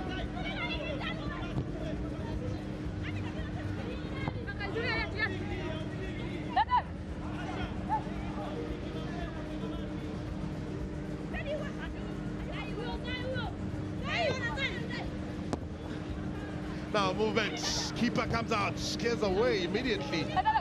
Reads the game very well in their movement. Now the bench for Fountain Gates, they've got a very interesting technical team. The likes of Veronica Kiwanda, the head coach, was also part of the Tanzanian Fountain Gate Academy. She's now the current head coach, assisted by Mark Given, the gentleman that is up front on his feet wearing a cap.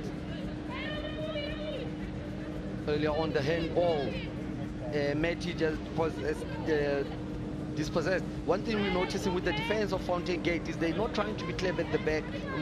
They just get rid of it and push forward. Like we saw earlier on the attack on G, the goalkeeper for Skenaid. She came to become a sweeper keeper. That's one of the other advantages that the kids, the girls and the boys are taught at the young age. As a keeper, don't stand on your goal line, just become a sweeper keeper, so when that ball comes you can be able to close it down. There's Mark Kiven in a shot, the assistant coach for Fountain Gate.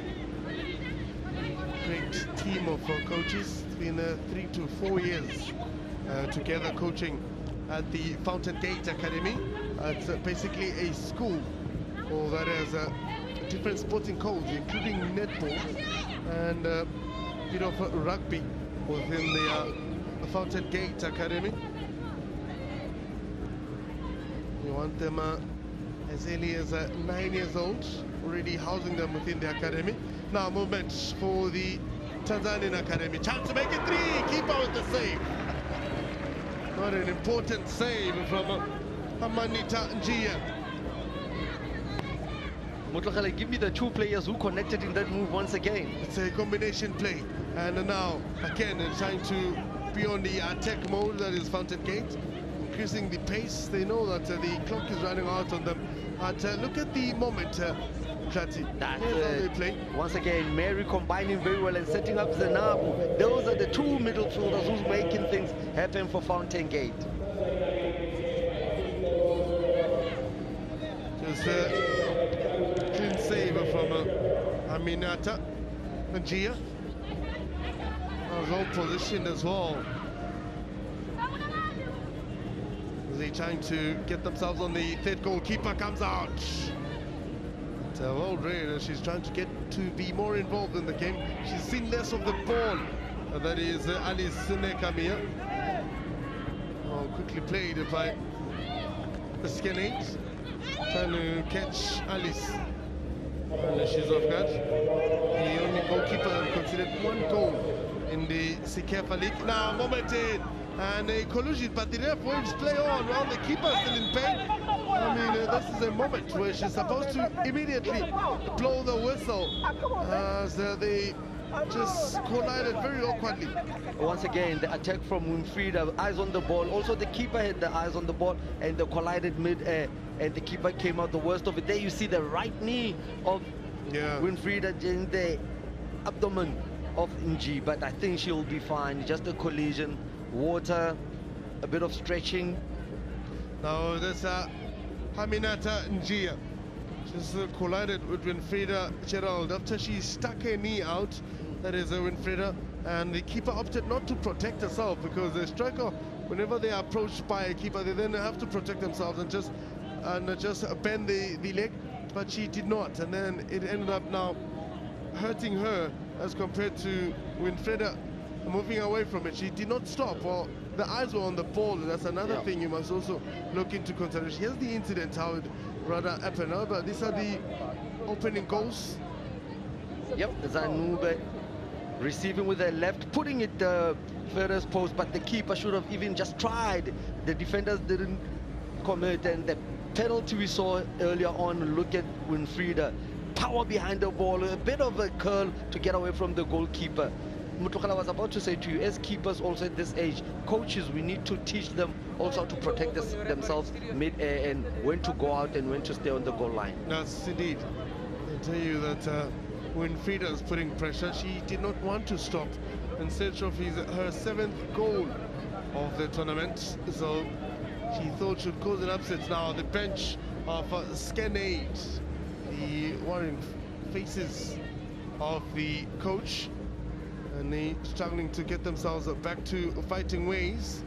I can tell you they have players the likes of Salih Jata on the bench, and now the goalkeeper as well, that is also on the bench. That is his name is Aja Fatou Dorboy, the goalkeeper.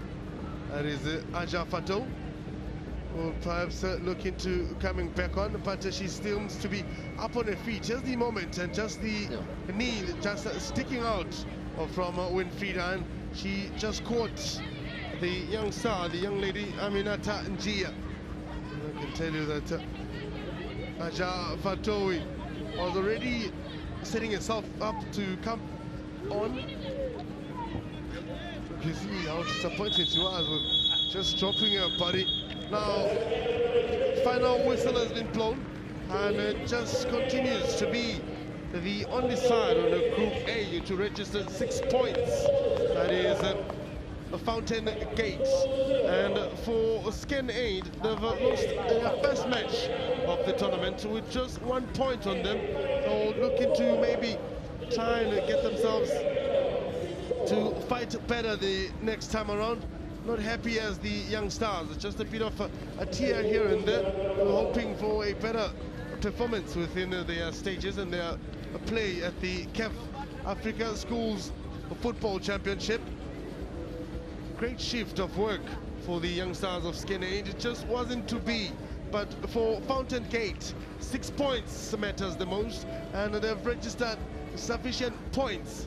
They've also registered as the highest scoring team, that is a Fountain Gate. Just continues to cause an upset to all these teams they're playing against. Fountain Gates 2 and Skenaid nil at full time.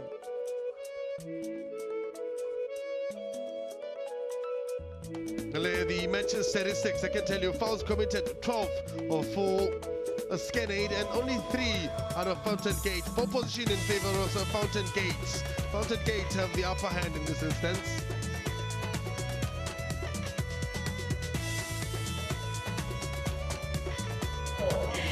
Well, it is a CAF Schools Championship, and when it comes to legends, a true legend of the game, Asamoah Gyan from Ghana, the youngest to ever score a goal for Ghana, and to see such young players start their careers, what does it mean to you in hindsight? It reminds me of when I started. You know, it's an amazing feeling. You know, getting to that level and being recognized, especially giving these kids like this platform, it's a great thing. Our time we didn't get that platform. And we have different generation, and you can see the kids playing their football.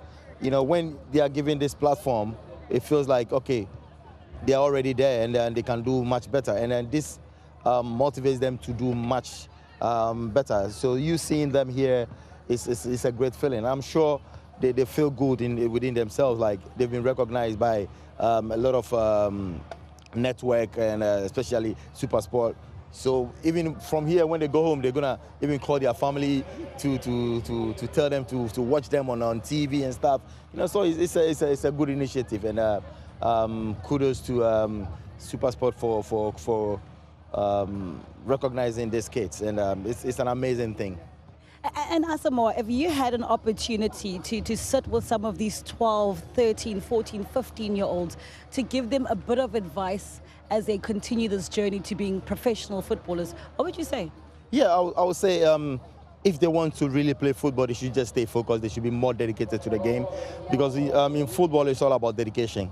You know, education is the key. They should keep on studying. They should focus on their study, and then when they come to the sports side, they should be more dedicated to their craft. And then I'm sure most of them will be, one day we see them in their national teams. Not everybody's going to play in the national team, of course, you know, but we're just praying for them, and maybe they can pursue their dream, because they've started on a good note. And I'm sure in the near future, we're going to see them in their national teams. Definitely see them in the national teams. Thank you so much, Baby Jet.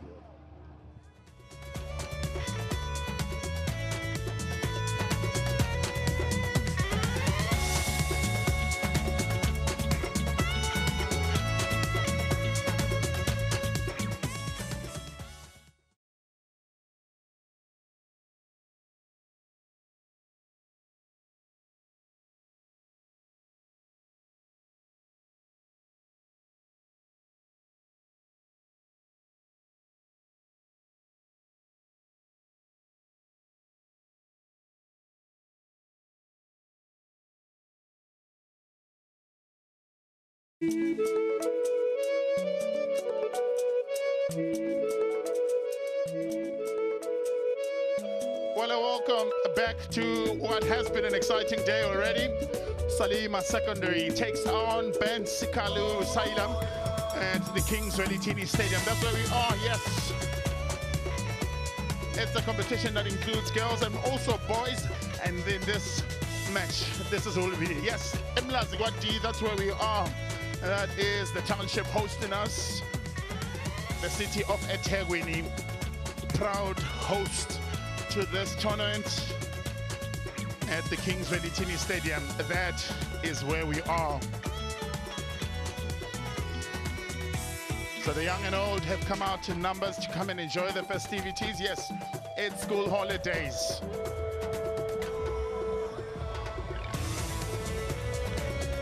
So the two teams walking on.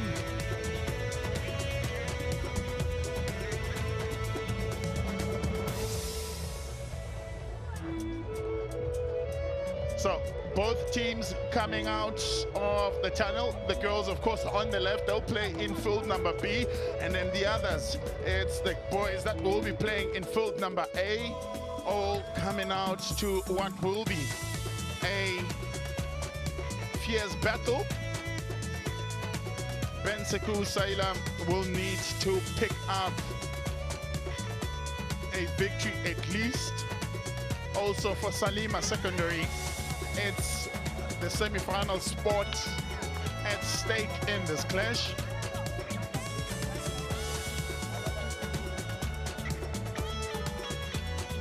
And all will be quite interesting to see on how everything else. Well, some of the volunteers on your picture there indicating and showing that we are all present to truly engage and educate at the CAF African Schools Football Championship.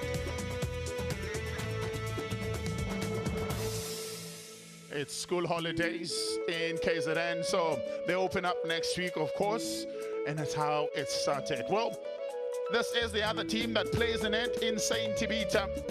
They have lost it out. Now, this is how they line up is Salima. Blessing Sakala is certainly going to be one of those crucial players, the only one with the goal. Ishmael Bwanali was voted player of the tournament in the zonal competition. He makes his rest start in this one. And now the Ben Sikalu side, Kama Komara also has a goal in this tournament already. And they'll be looking to try and make things better. Mohamed Sako, the other with the goal already. The West Africans will be looking to make things happen from them. Mohamed Amin of Algeria will be assisted by Stabarako Kulun also of Algeria. That is the refereeing team for today. Well, they donning the proud colors of Malawi. Joseph Kaunda on the bench as the man in charge of the side. Kamara came off the bench in the first game, now gets an opportunity to start. And this is the man in charge, Ali Badre Sise. truly some of those to look out for. Chisimo Mdoka, the man in between the sticks for Salima Secondary.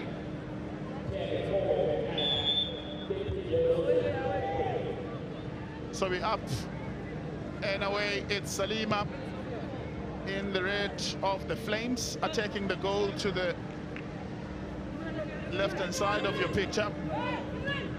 And Ben Saku attacking the goal to the right-hand side of your picture. Well, promising run already. Sakala combining lovely up front and trying to really get into the defense. Kotem to the rescue.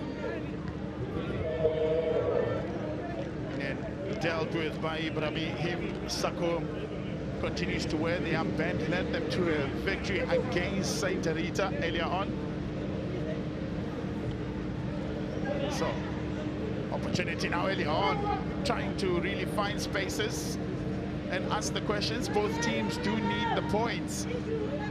For Salima, they have only 1 point thus far, so far in the campaign. A victory for them will see them sit on 4 points. They'll be joint leaders with Clapham. While Ben Saku, a victory for them sees them sit on 6 points. They will go at the top of the group.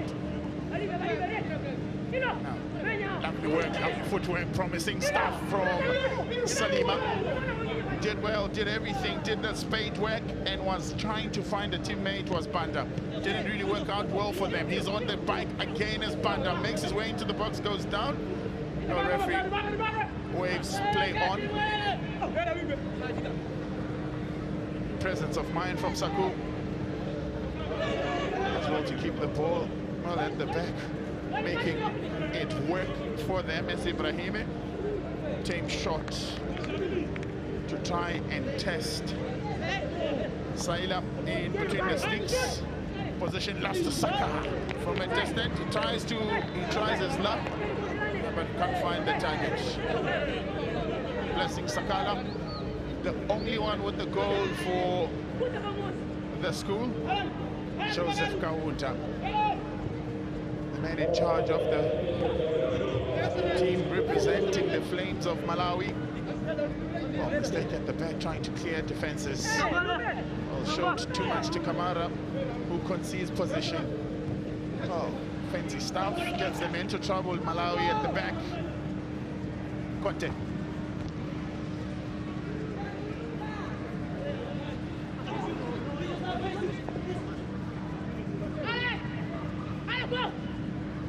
Well, trying to make it work.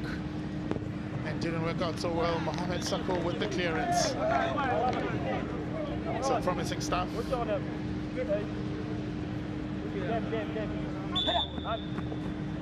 Banda. But he had hope, Banda, that he keeps possession in this instance. Well, now they're looking to try and find some spaces. Unable to do so.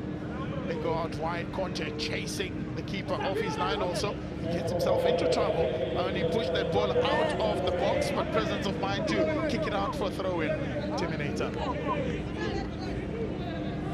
Good defensive work, of course, and that's efficiency. Do the basics. Simple things, not complicated.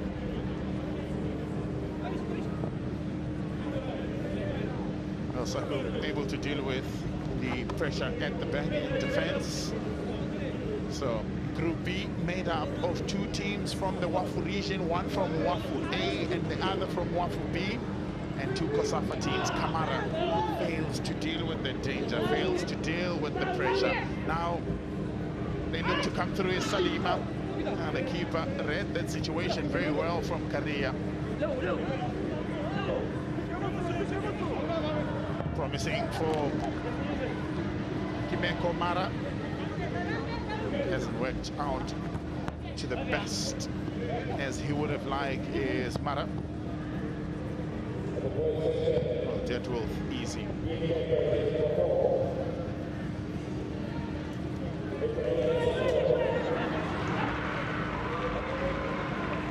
Well, the man in charge, Badre Cisse, Lovely word from Kante, promising staff. Well, Kante can't keep the ball in. Did his best, here's Kante, but it hasn't really worked for him, Mamadi Kante.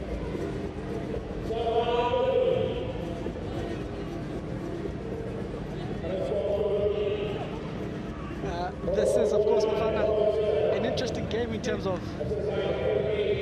intensity, as we see in the first game. Of course, Ben Soko put up some good performances, high intensity, physical as well, presence, something to take note of.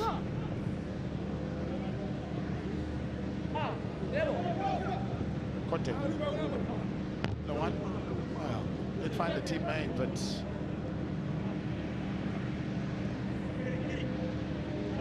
lovely turn from Keita. They have a little bit of spaces, Keita, and give possession away. Well, flag up for offsides.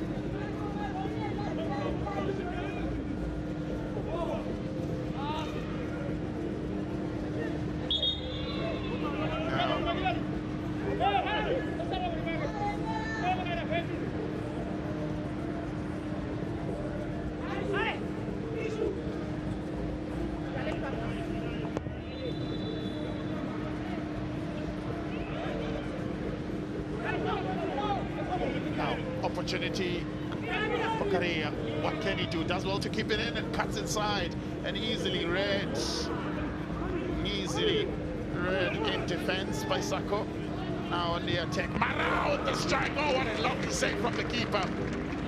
Strong left hand onto it. First corner of the match. Yep. On that occasion again, of course, that is Ben Soko are taking on the right-hand side. Well, it's a corner. Mara takes it. Noah's looking to find Kamara at the back. Couldn't find him. Yeah, again, this man here, Mara, we saw him in the first game. Making a mark again, first, of course, in his first few minutes. Impressive run from Mara. Looking to make inroads forward now. Well, from Keita. Oh, Loss looking for a return ball. Falls for Keita. Is in an offside position? No is the answer. An opportunity that he should have buried. Yep, another opportunity, of course, from Kante.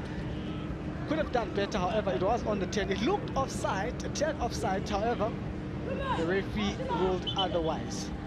Was he offside? Very close. Tight one. Very tight. But they'll feel that's a chance they should have buried. There's not a lot of spaces, so they're not going to have a lot of opportunities from that area. They need to bury the chances. And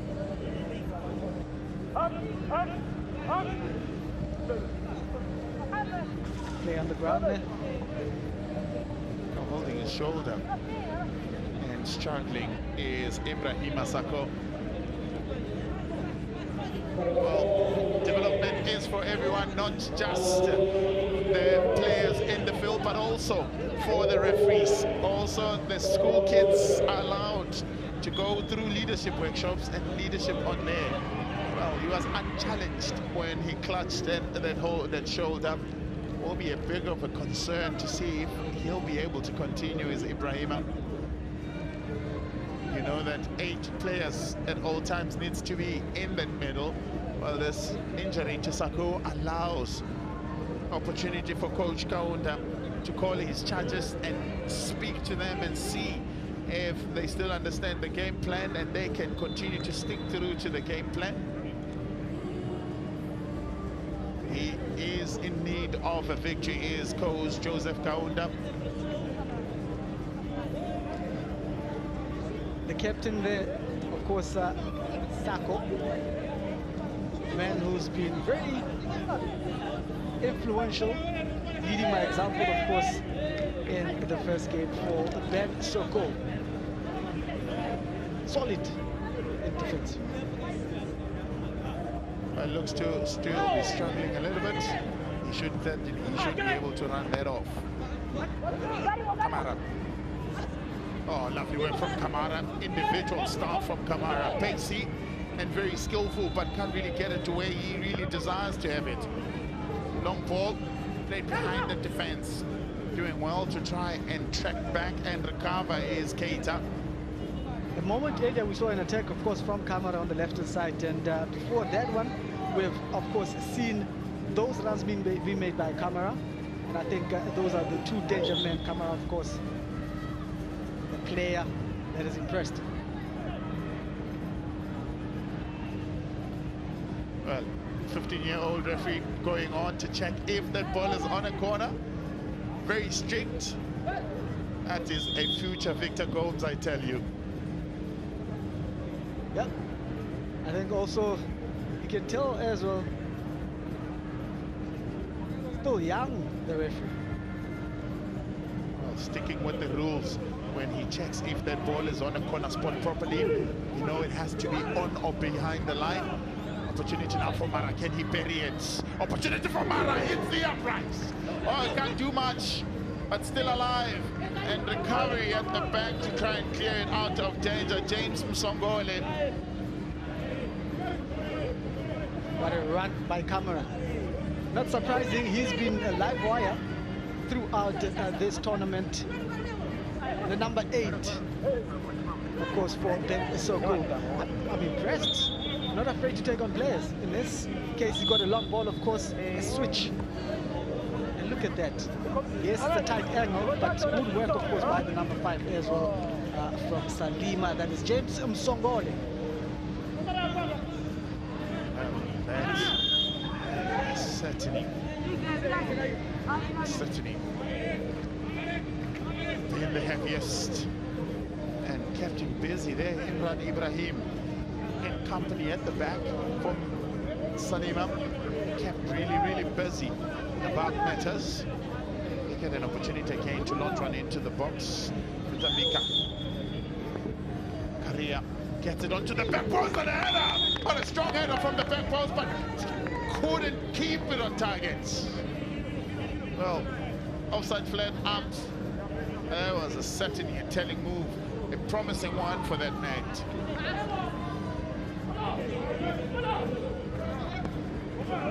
Great interchange of passes on the near side. What can they do? Can they make it work? Ball advancing. Kamara looks to try and cut inside. He threads his way into the box. Is Mohamed Sakou. And Mara is brought down on the edge of the 18 area. Very good position. On that occasion, of course, the Ben Sissoko midfielder, the number 11, trying to just go through the middle, unfortunately. Kimeko Mara with dancing feet that dazzle, looking to cut his way into the box. Free kick, it's in a good area. Can Ben Sissoko use it to find a goal in this game, to draw first blood? Can they? In the first game, they scored in the 4th minute. Looking to try and find it, and they slam it back. Shwaka. Nothing a keeper could do about that. Nothing a keeper can do about that. You expect the jersey number 10 to be good at free kicks, and that is exactly what Keita did. What a rocket of a ball. I mean, look at the power, but also to keep it low.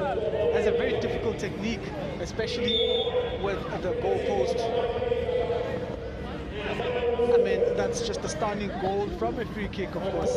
Again, Ben Sissoko leading 1-0. This is a solid side, Mafana. Solid side.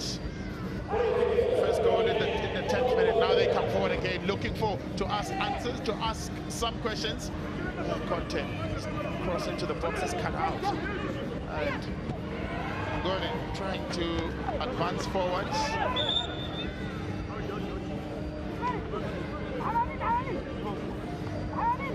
Flag up.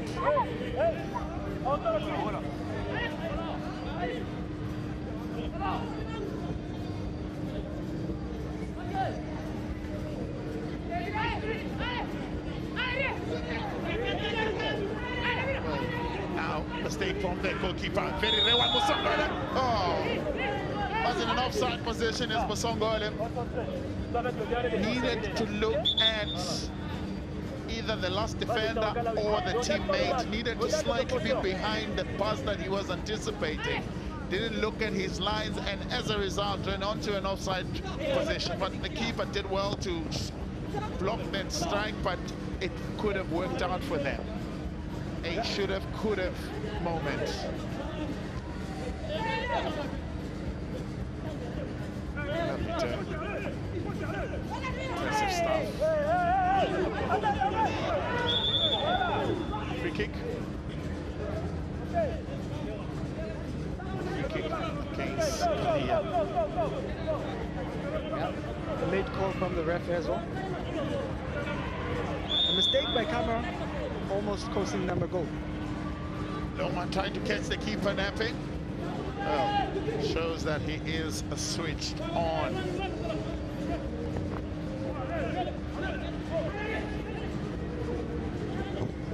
Another one from a distance. Looking to make light work. Yeah, that's Innocent Banda there. Looking for an opportunity, however. Skyrocketed that one.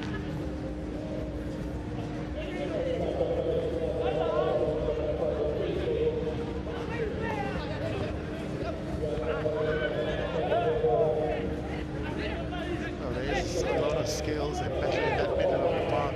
Swiftly won, quickly they go forward again, trying to really pierce that defense. It's standing resolute at the back so far. Played out of danger by Ibrahim. And again, offside.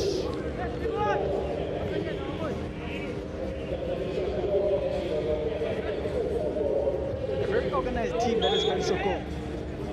Hence, they could hold their line. And on that occasion, Salima found an offside position. Fourth offside of the match for Salima. They really need to look at themselves and then look at the last line of defense. But it seems as if it's a tactic also for Bensakua to play a high line and forcing them to find themselves in an offside position, an offside trap of some sort. And we've seen the same approach in the first, of course, game they played. That is Bensako. And I think more than anything, as we obviously see a man on the ground there, just closer to the 18-yard box, and that is, of course, at number 4, Ibrahim Sako being fouled. Oof. Oh, man. Songole, as well as Ibrahim Content.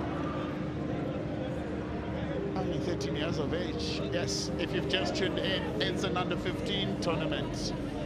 Played with the high school guys. And the man in your picture has committed 2 fouls is James Msongole. 14 years of age is James Msongole. 4 fouls committed so far. So they've got options on the bench. Alimami Kaken, the man that you see warming up, hasn't gotten an opportunity to have a run today, but they are playing their second game. Can be a substitution that can be used. Took out his shin pad and rubbed the place where he was hurt. So Content, they'll be hoping that he can recover. They need him on the right-hand side. But if they find the back of the net here, it becomes better for them. They may not need him, really. Kante opts to go directly for goal, forces a save out of Doka. Not easy to take those ones, especially from that distance. You have to be really, really good in terms of your technique as well. Get it over the wall and dipping in time. 5 corners so far in this match. Third one for Bensakua. They are not able to capitalize from it. They're not able to profit. Again, as we see that free kick, difficult technique more than anything. Easy for the keeper. Got it covered. Probably would have gone over the goal post anyway. Well, 8 seconds remaining in the first half. Offside. Fifth one of the match against Salima. And the man being caught offside on most occasions has been Sakala. One of their best players, so to speak, the captain. Needs to watch his runs, timing, patience, bend your runs. These are some of the things that they need to learn to delay the run. Also, the offside trap allows them to really keep them under pressure and press them high. Mara will try and keep the ball in play. No is the answer. Well, it's done and dusted. A young man from Algeria in the middle decides to call half-time. So it's a half that Ben Sekou really dominated. Well, there was hope for Salima, but they have not been able to make it work. Caught offside 5 times in the first 20 minutes of the first half. Not testing the goalkeeper a lot because of that. But for the first time in the first half, it is Keita's goal that separates the two sides as they go into the break. It's Ben Sekou 1, Salima 0. So, as far as ball possession is concerned, it keeps them. It's very fine and very close, but you look at the pass completion, pass accuracy for Ben Sekou, 73%. That tells you exactly why they go into this break leading.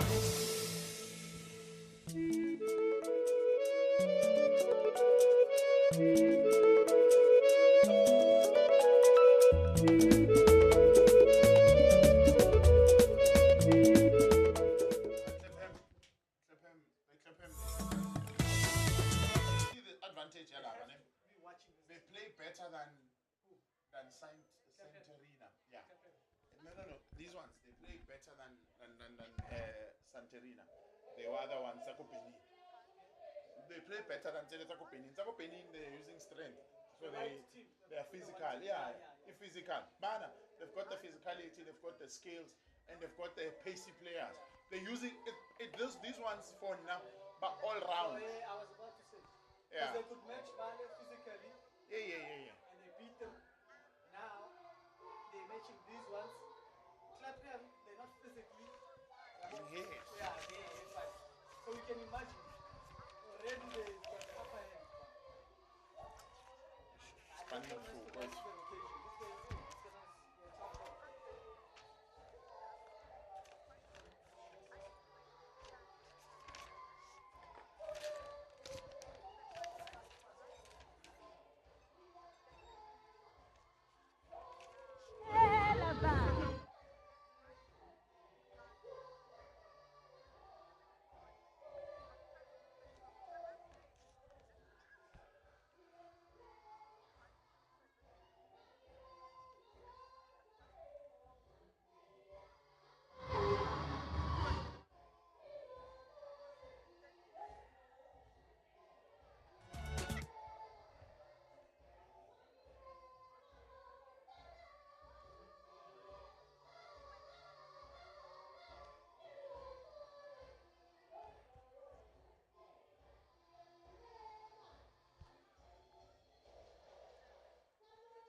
The Festival of African Youth Football does continue, and after the first half, it is Ben Sekou who are making their debut here at the inaugural CAF African Football Schools Championship, who are leading Salima. And now I'm joined by Lucky Mtlati and Teko Modise. Lucky, Ben Sekou continue to be organized, continue to impress, and that's why they lead in this half. Once again, the tempo very high. They started very well in the 20 minutes already. The danger man, Mara up front, number 8, he's been causing problems, having shots at goals, appearing at the right places. And one thing I love that move, I was saying to Teko, he gave himself space because he cushioned the defender and put him off.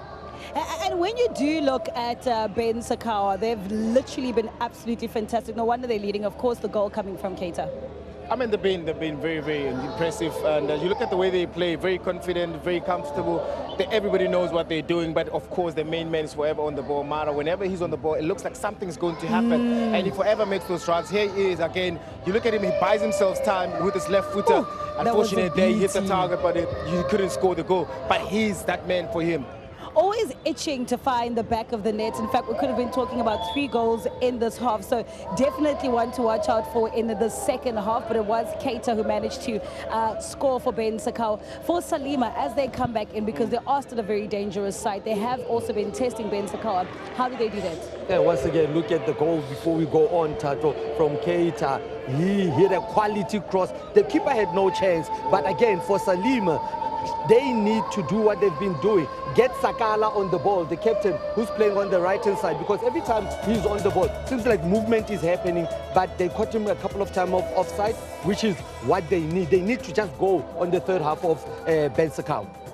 And obviously, looking at these halftime stats, it is quite clear that Ben Sakau have had the complete bout of the game, 6 attempts, 2 on target. I mean, that shows you the dominance that they've been having from the game started.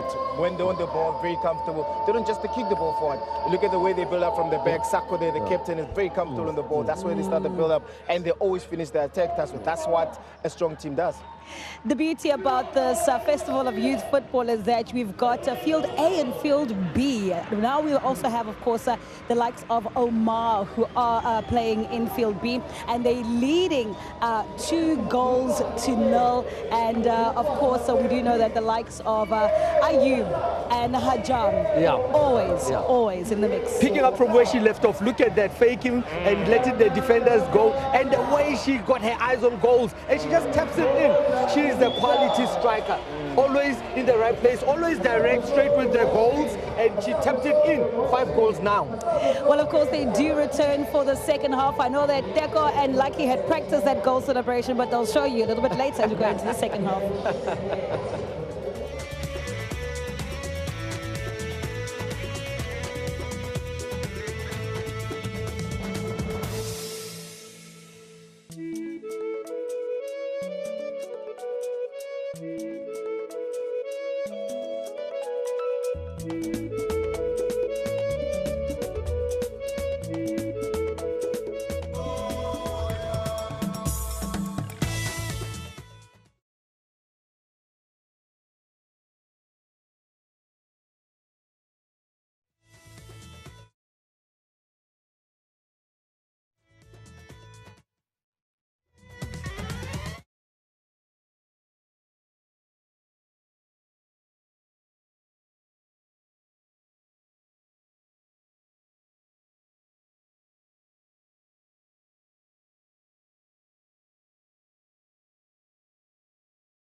Welcome back to the Kingswell Itini Stadium. In the first 45 was Salima that went down a goal nil. And now they're looking to try and redeem themselves. They still have key men such as Ismail Wanali in the field, the men that won the Golden Boot in their competition when they qualified to make their way here as runners-up in the COSAFA playoffs. And also the other man who's going to be key is certainly the captain in Blessing Sakala. Caught offside on many occasions in the first half. This time he'll be hoping to try and improve on that. He'll be hoping to try and position himself better, and also combining with Wanali.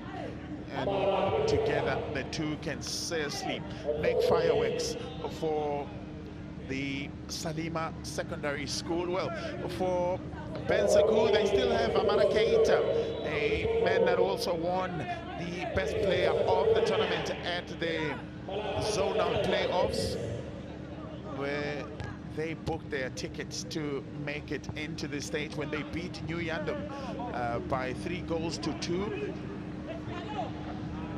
from the penalty after the match had finished 0-0 at the time. So Wafu A champions is Ben Sakau. That's how they come into this. Offside again. Flag is up on the far side. That won't count. It will not count.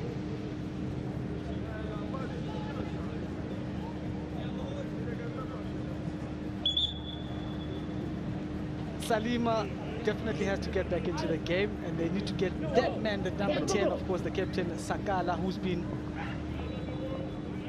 really a decent player for Salima. Sakou Salah does well to keep the flow ball in.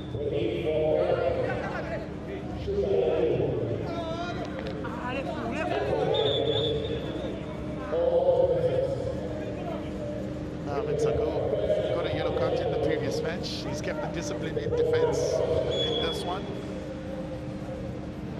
James Lumbe. He looked to take it long. And so he does, goes to the far post, trying to find Keria.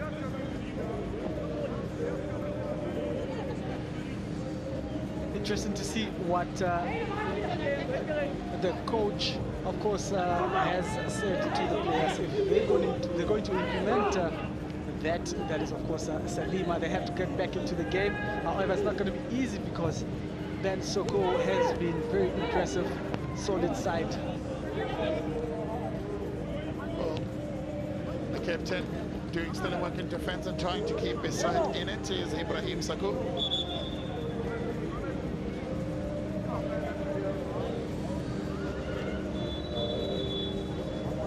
Substitution is going to happen now, and they will look to bring Ibrahim Conte.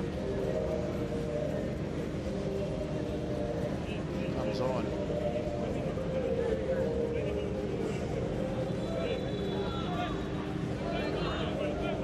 Conte comes in.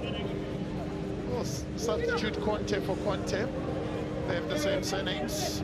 Alassane Conte makes way. Alassane Conte makes way for Ibrahim Conte.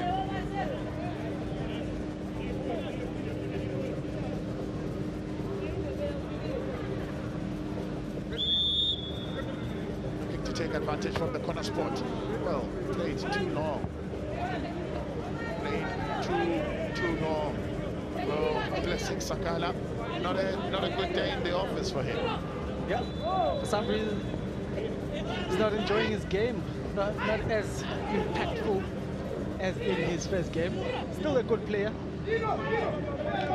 Sakala will look to keep it in, does well. Keeps it in, but has Conte for comfort. Now Lumbe. Brilliant work for Lumbe. Dancing feet that Dezel wins him a free kick. Kante there. Of course, the man guilty of that foul. Because on the number 11, James Lumbe, interesting to see him going up the field. We need to see more of that, just to add numbers. They will make another substitution.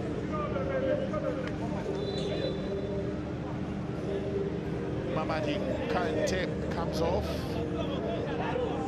And on comes Fascinet Bugauru, turned 14 3 days ago. Is Fascinet started in the game against Saint Rita.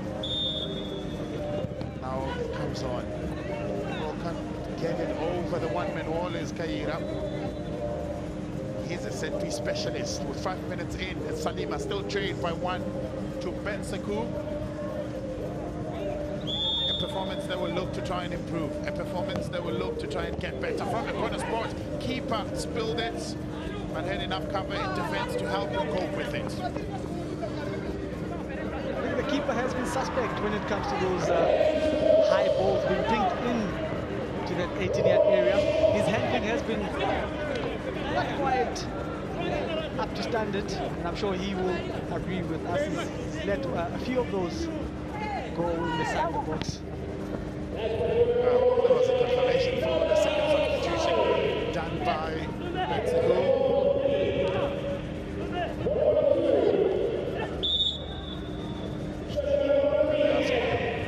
For the referee to bail them out on an offside. The referee's made a call, but one wonders what the call was truly about. Blessing Sakala, the only one for Salima who has found the back of the net. They need to find a goal. A goal keeps them in it because they can go on to try and maybe find a second one. They need a victory in Salima if they are to continue. Now, Sakala can't keep it low, can't keep it down. Yeah, of course, a bit of creativity in terms of taking that set piece, of course, Salima. Sakala on that occasion, hang on, not quiet. Good for him to take that shot, however, still a shot on target, but not wide on target. Well, mistakes in the back allows Bensaku to make their ways in. And it's Bugaru. Should have buried that, should have made it work for them. Of course, there are Sako are taking on the right side, the number 11. However, a lesson to learn, do not lean back when you take a shot, especially if you're avoiding to take it higher. Lean on it, over the ball. Those are the coaching, the basics, basically, when taking a shot.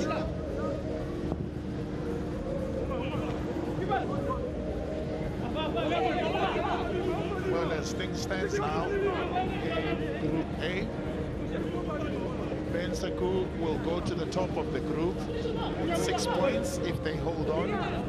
They still have a game in hand. They still have to play Clapham. They can make it a clean sweep in the group stages. If they win in Bensaku, will certainly rule out Saint Rita. So 2 teams that makes it through out of Group A. It will be Clapham as well as Bensaku.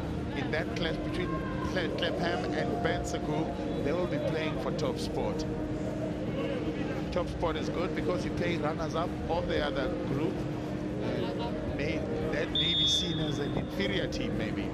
Well, opportunity and can't be taken advantage of by James Msongole. Blessing Sakala wins the ball in the middle. In favor of Salima. Taken quickly, looking to locate Kaira.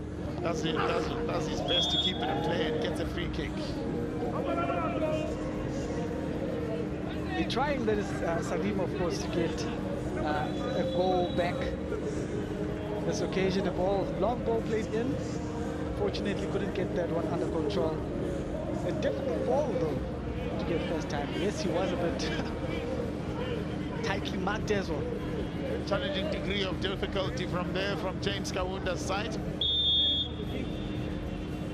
Can they use the set piece to the fullest of advantage? Easy pickings for Kamara to clear the ball out of danger. Kamara looking to try and counter quickly. Not finding the space, not finding the angle they can work on. Timely challenge, throw in.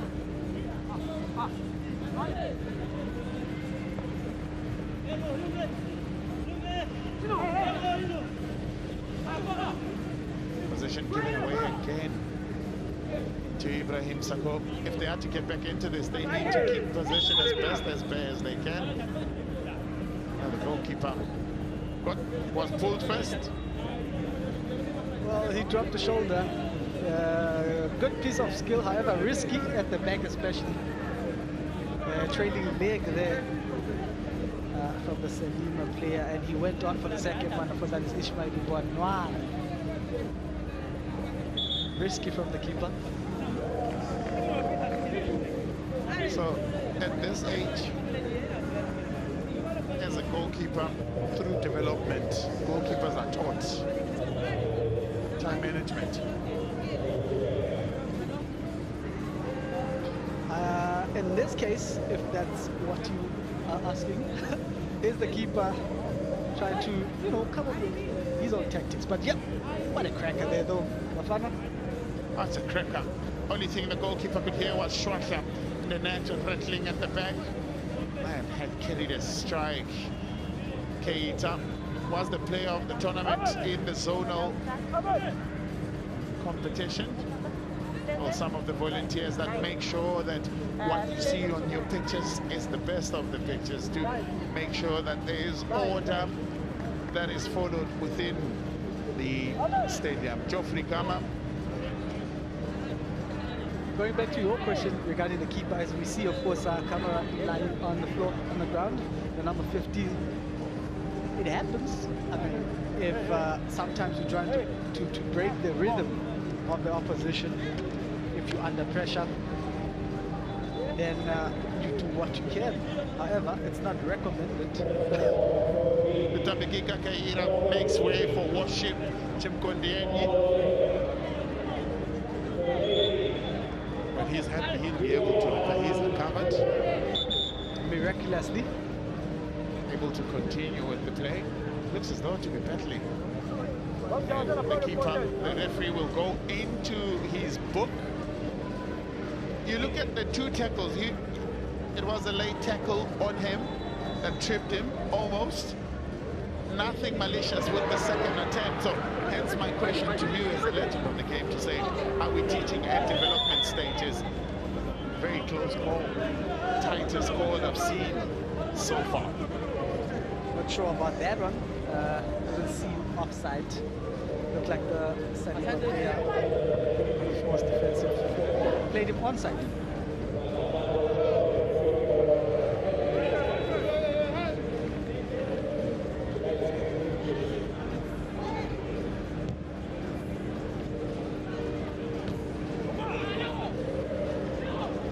Well, Mara doing as well to keep control of the ball. Is in the box.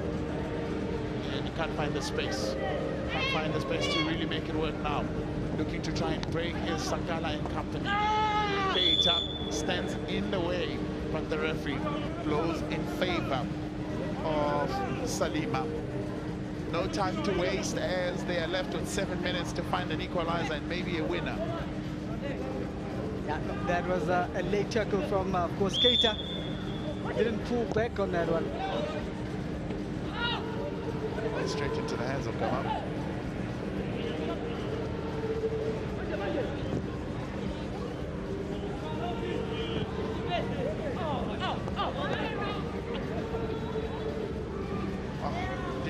To lose James Lumbe, that didn't work out well. Promising move from Ben Sekou. From how they apply themselves, they look set to maybe win this group. Kwanali. Now, Chimkonje. Engel is closed down quickly. Try and dance around to see if he can find spaces. But tightly marked, heavily pressed. It's Ben Sekou that wins the possession. They're looking to break and try and attack for themselves. And denied the space. In return, it's James Lumbe doing the defensive work. Wanali is down at the moment. Let's see what really happened to him. Oh, he kicked an opponent. Got the foot of Keita. Keita as well. Sorry, Bafana. Keita as well, an intimidating figure himself. I mean, he just went through the man of steel there. That's of course Wanwadi. But I was about to say that Salima are actually trying to fight back, get back into the game. However, there's not much time left. 5 minutes or so left into the game. If they pull one back, it's not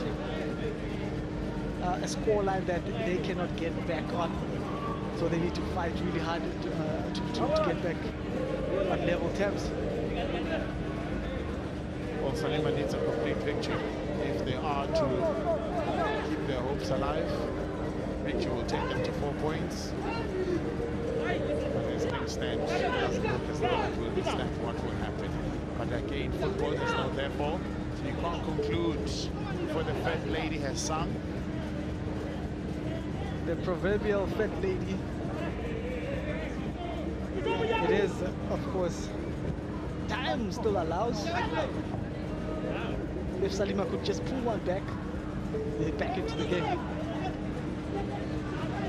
4 minutes remain. Clock ticking away.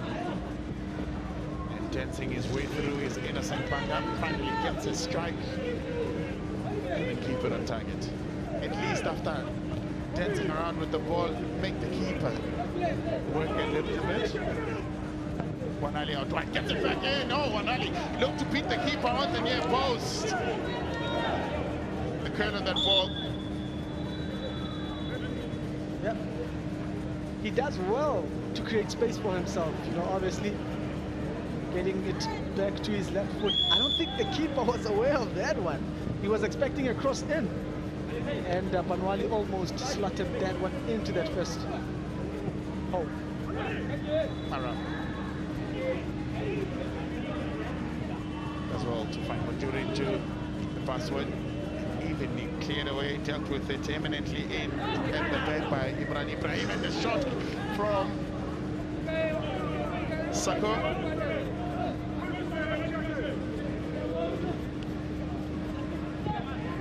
There was a substitution. Third one of the game, of course.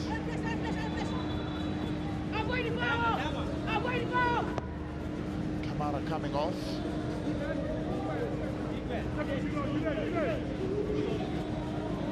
Confirm that substitution from you.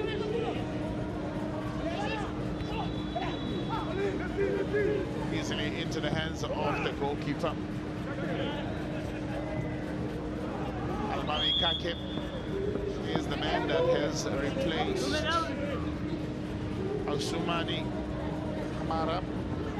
The man on your picture there, Kake. Interesting subs from Ben Seko. Not necessarily trying to close shop, but as they say, the form of defense as always in attack can be in attack. Hence the substitution number 13, Almay Yake for Ben Seko. That's a good get a free kick in the dying moments of this game. A minute and a half remain of regulation time. Not seen a lot of time being added. In fact, we haven't seen any optional time being added today. So, again from a set piece, scored from a set piece in the first half. Will he do it again today? Well, this time gets the power, lets the direction in the dip. Yeah, I think almost a replica of the one he took in the first half. Needs to get that technique right, but understandably so, difficult one to execute. Come on, come on, come on. Keita.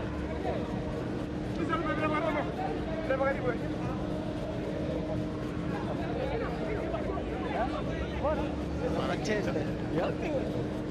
The right number for the free kick that he took? We know some of the great players wore that number 10, great free kick takers, likes of Ronaldinho.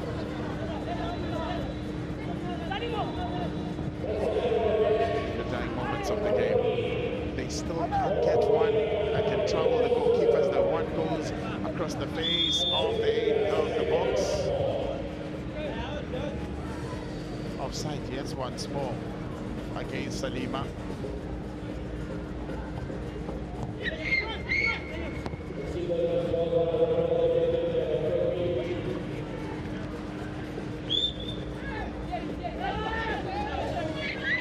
To take it quickly as we saw again. That certainly will sum up what has been the campaigning of Salima.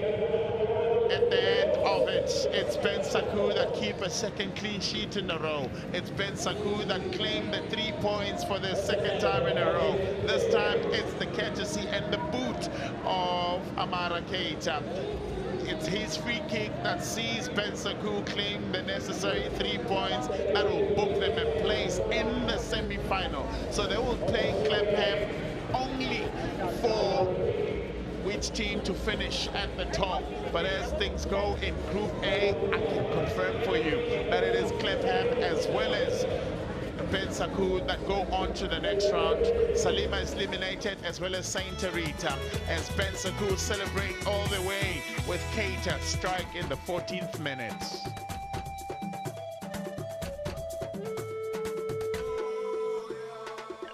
Enough certainly tell you, you look at the pass accuracy, the total passes also from Ben Sakou. It's a team that dominated the game. The 5 offsides from Salima is something they look back as maybe a negative in their game. But Ben Sakou, they glide, they slide into the semi-finals.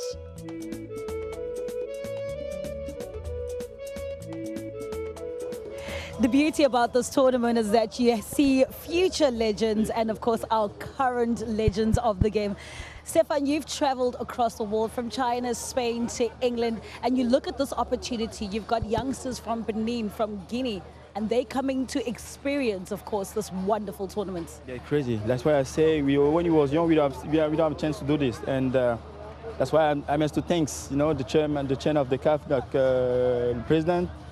To be part of the legend group, to be there, and I'm so happy to be here, really, because when I was young, I had a chance to do this, and it's a good program. And the level of talent is absolutely outstanding, especially from the girls and the boys. Yeah, the girl, because when I was in the girl, and I see the young lady play, it's amazing, and it's good. I mean, the boys as well, and yeah, I'm so happy to be here, really. And hopefully at some point in time we can have Cameroon represent and come through. Yeah, the next tournament. I hope the Cameroon is going to be there. But you know what? To be part of like I told you before, we'll be part of the group, to be here, and I'm really happy. I'm so excited to be here, really. Well, thank you so much, Stefan. Yes, thank you. And of course, we talk about.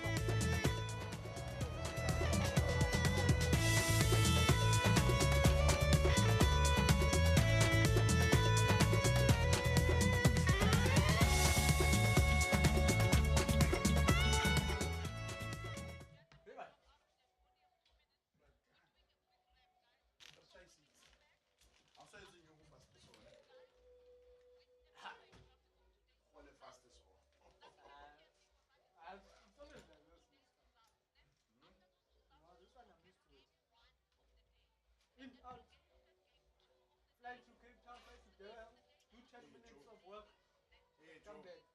Like fly 2 hours, 10 minutes of work. Yeah. It is our job anyway. Yeah. Fly just to do an hour and a half of work. Well, commentating is different because you guys have to like sit here and actually do the game. Get things.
And a roundup of Day 2's results in the CAF African Schools Championship. You've got the likes of Ben Sakou, who made their debut today and, of course, managed to beat Saint Rita 2-0 in their opening game. We then also saw Salima, and they lost to Ben Sakou 1-0. That is just the game that just got done right now. In the girls' games on Field B, we've also seen the likes of Omar continue from where they left off yesterday and score those goals as they did, Lucky. Absolutely right, Tato. And also you look at Fountain Gate, the ladies who won 7-1 yesterday. Today they wrapped up with a 2 2-0. So they're sitting comfortably on top with 6 points, and it's going to be very interesting to see who can try and stop them in qualifying for that semi-final spot. And you know, in day one, we saw scores like 7-1, 6-0. Today, a bit muted, but still the intensity was there. No, I mean, the intent is very, very pretty much impressive as well. Look at the goal that Mara scored in the first half. I mean, very, very impressive. This is a team that came in, hadn't played yesterday. Nobody knew anything about them. They come in today, they mean business, very organized, know how to play. What a top player, and what a top finish. And as they came onto the field of play this morning, we spoke about how they needed to still acclimatize. But boy, oh boy, were we shocked by how organized Ben Sokol is. You know, I was saying to Teko, it looks like they've been training on a pitch like this size, the goals like this size, because you can tell with even the goal, it was a target hit. We've seen set pieces that were ballooned over the goals. But now, with Ben Sokol, they hitting the target all the time, forcing the keepers to make saves. And a team that we've spoken about how well organized they are and how they actually understand football, but their game management is also something to talk about. Look, Tato, they properly coached. Very mature team. Keep their word, you know, slow down the tempo. And I think, like I said earlier on, you know, the captain, Sako from the back, so responsible in terms of slowing down the tempo, playing simple passes that are very, very effective. And when they start from there, they're unstoppable. Once they get to Mara, the speed changes, the tempo changes. So such a mature team. So it'll be very interesting to see how they're going to progress within the tournament itself, because this is for them day one. Tato, don't remember that. Well, it is a festival of youth football, and that's exactly what we're seeing. But unfortunately, in some instances, you find that you can go ahead. In fact, for Ben Sokol, we've spoken on many times that they could have scored and blessed us with many, many goals. But unfortunately, they missed a penalty. Yeah, St. Rita had a perfect opportunity to hit the keeper or try get that equalizer goal. One thing that I mentioned earlier on is that it looks like Ben Sokol has been training with the sizes of poles like this, because now we saw St. Rita missing an opportunity. And St. Rita, who yesterday were a completely different team, of course, have met their match today. Yeah, I mean, we're speaking with Lucky off air that once you find a team that can match each other physically, now the quality that needs to show on the pitch, and you can see the quality so much different because you find so organized team that everybody knew nothing about. So it becomes a difficult team to adjust to. Maybe tomorrow then it becomes easier because now you know exactly who you're facing. So for me, it's a very, very interesting team. I just want to see how they're going to progress within the tournament. And the wonderful thing also is that this is a festival of youth football, not about the players only, but also the referees. One of those referees was Mohammed, and Mohammed has been absolutely fantastic, giving out a red card in that game. Simple red card, 2 fitted start challenge from Sabam, and you know he's been the steel man for this team. So missing him now going forward, it's going to be very key for the team to try get somebody else who's going to control that middle of the park. Especially noting that this is an 8-team tournament, so being one player down was really, really stressful for St. Rita. It was very, very stressful, and you want Mendana against a team that knows how to keep possession, so it becomes very, very difficult. And I strongly want to say that second tackle was so unnecessary. You're on the yellow already, and you know that you're playing against your back is against the wall. Just try and consolidate. You know that maybe second half you can create, but once you want Mendana against a quality team like that, it makes things very, very difficult. Also the area that the tackle was made in the middle of the park, it was not dangerous to the near goal or any attack. But that's the beauty about this tournament. It's all about educate, encourage and engage, and that's exactly what we're seeing here.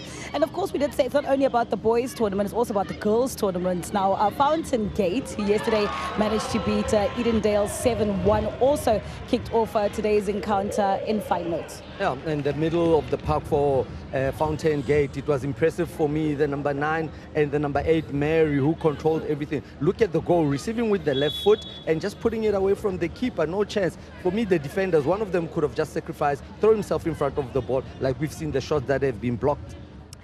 And obviously, in that instance, we spoke about how the last line of defense was literally in the way of the goalkeeper. And I think that causes by playing with a team that is just 1-7. So now you don't want to be a victim of 7 as well. So now therefore you defend unorthodox. Now you end up being in front of the goalkeeper's eyes, you know, defending the way that you're supposed to defend. I think it's a team that came in knowing that they do have some sort of respect from the other side. From the team from the Gambia, also a team that has played absolutely outstandingly well. Unfortunate for them to go 2 goals down. And when you see the level of professionalism, especially in the girls' game, it's a good feature for African It just tells football. you with the penalty that was taken. Look at Vendrina, the top goal scorer so far with 6 goals, if I'm not mistaken, Tato. She scored 4 in the yesterday's opening game. So now it's unbelievable. Also, the unbelievableness of the referee, 15-year, 16-year-olds, being able to conduct and notice when the keeper was doing a waste of time and he cushioned them with a yellow. And I love the fact that the referees and, of course, all the officials here at this tournament are 15, 13, 18, and they're doing so well. One of my favorite referees obviously has to be Tato. He's 18 years old. Namesake. And then again, Ben Sakao had 2 outings today. The game that was just completed right now, managing to score that goal in the first half, the first 20 minutes of their encounter, and that was, of course, converted by Keita. Keita, set piece, quality, power behind the ball, laces, and the celebration says it all. You know, one thing also to add on quickly, one thing I loved is when we walked out and Teko was telling the referee, sometimes just don't slow the game down, give an advantage. And you know what the referee says? I saw it, and he noticed that what was the action that Teko was talking about. So it's a learning curve. They learn, they listen, and after that, the second half, it flew so well. He was giving advantages, and the game started flowing. Being receptive to advice, and that's exactly why we've got legends like Neil Tovey, yourself, Lucky, who are here to, of course, pass on that kind of information and knowledge to everybody. Yeah, I mean, Tato, it is an opportunity. We need to share those type of information. And you look at the faces, they're so young. And for that actually to acknowledge that, he actually saw that thing. And what I like about them as well, as much as they're young, they're so commanding in the side of the pitch. They're the bosses. They don't take nonsense. So I like the attitude and to see that. And also, it's something that we normally don't see in South Africa. For referees this young to be aspired to be some top referees, for me it's... All right, we also, of course, had an encounter at the other field. Omar from Morocco continuing their dominance when it comes to the girls' game. 3-0 in their encounter. And the likes of Ayub, Hajam continue on from yesterday. But the question is, who can stop them now? No, Tato, I was actually saying that if you're a betting person, you can say Omar and Fountain Gate in the final. We look at Hajim, who has been key. Like I said, I love him because he's always at the right place at the right time, looking for those through passes, you know, running onto it. But most of all, I'm enjoying the celebration every time the goals is scored from the ladies and from the gents. I just love the camaraderie also, not just as a team that is Omar, but you see them after the game is complete, understanding sportsmanship, walking over to the other team and understanding that we are one, we are together, but it's still at the end of the day, on the field of play, we are opponents. Like, look, they're so humble off the pitch, but on the pitch, of course, they're very dominant. They know they mean business. They're able to score. But off the pitch, you look at them. They go into this to the opposition team and be able to shake hands and acknowledge them. For me, that's powerful. And that's what we love right here at the very first CAF African Schools Football Championship. Now you look at the log standings, and this is Group A from the boys. At the beginning of the day, Clapham was on top of the table, and now we thought that Saint Rita would try and leapfrog Clapham. That log has completely been turned upside down. Ben Sakao on top. And that says with the game that's coming tomorrow between Ben Sakao and Clapham, it's going to be a mouth-watering one. I mean, they came in and they flipped everything around. Now they're on top of the log. You look at the also here, Fountain Gate that started very well yesterday, scoring 7, continue with the winning streak. So it becomes very interesting. Things now start separating themselves. And Scan Aid and Edendale, unfortunately, only managing to collect 1 point apiece, going to Group B of the girls. And it is quite obvious that Omar are on top of the table. You look at Fountain Gate, they've got 6 points. Omar have 7. But Colby, also an undisputed and underrated team that could just come and sneak in over these next 2 days and surprise us. I think it's going to be difficult for them to come in. I mean, you look at the second on the log right there. She just needs a draw, the team, and then they can compete for the semi-finals. But then, of course, this is the inaugural CAF Schools African Championship, and we do return as your World of Champions, not to the Kings Oluthini Stadium, but we go through to Sugar Ray Xulu Stadium on Saturday, and you can catch all that action, the semi-finals and the finals, right here on your World of Champions as we enjoy the school holidays. Come and enjoy the best of school football from the continent. Lucky, Deko, you owe me a gold celebration. Oh, yeah. Oh, yeah. Yeah, boy. You've been It's a cow.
So they are a team of bravery, tenacity, and confidence as they look to come forward now. Looking to strike early. Keeper comes out, doesn't collect. And easy pickings.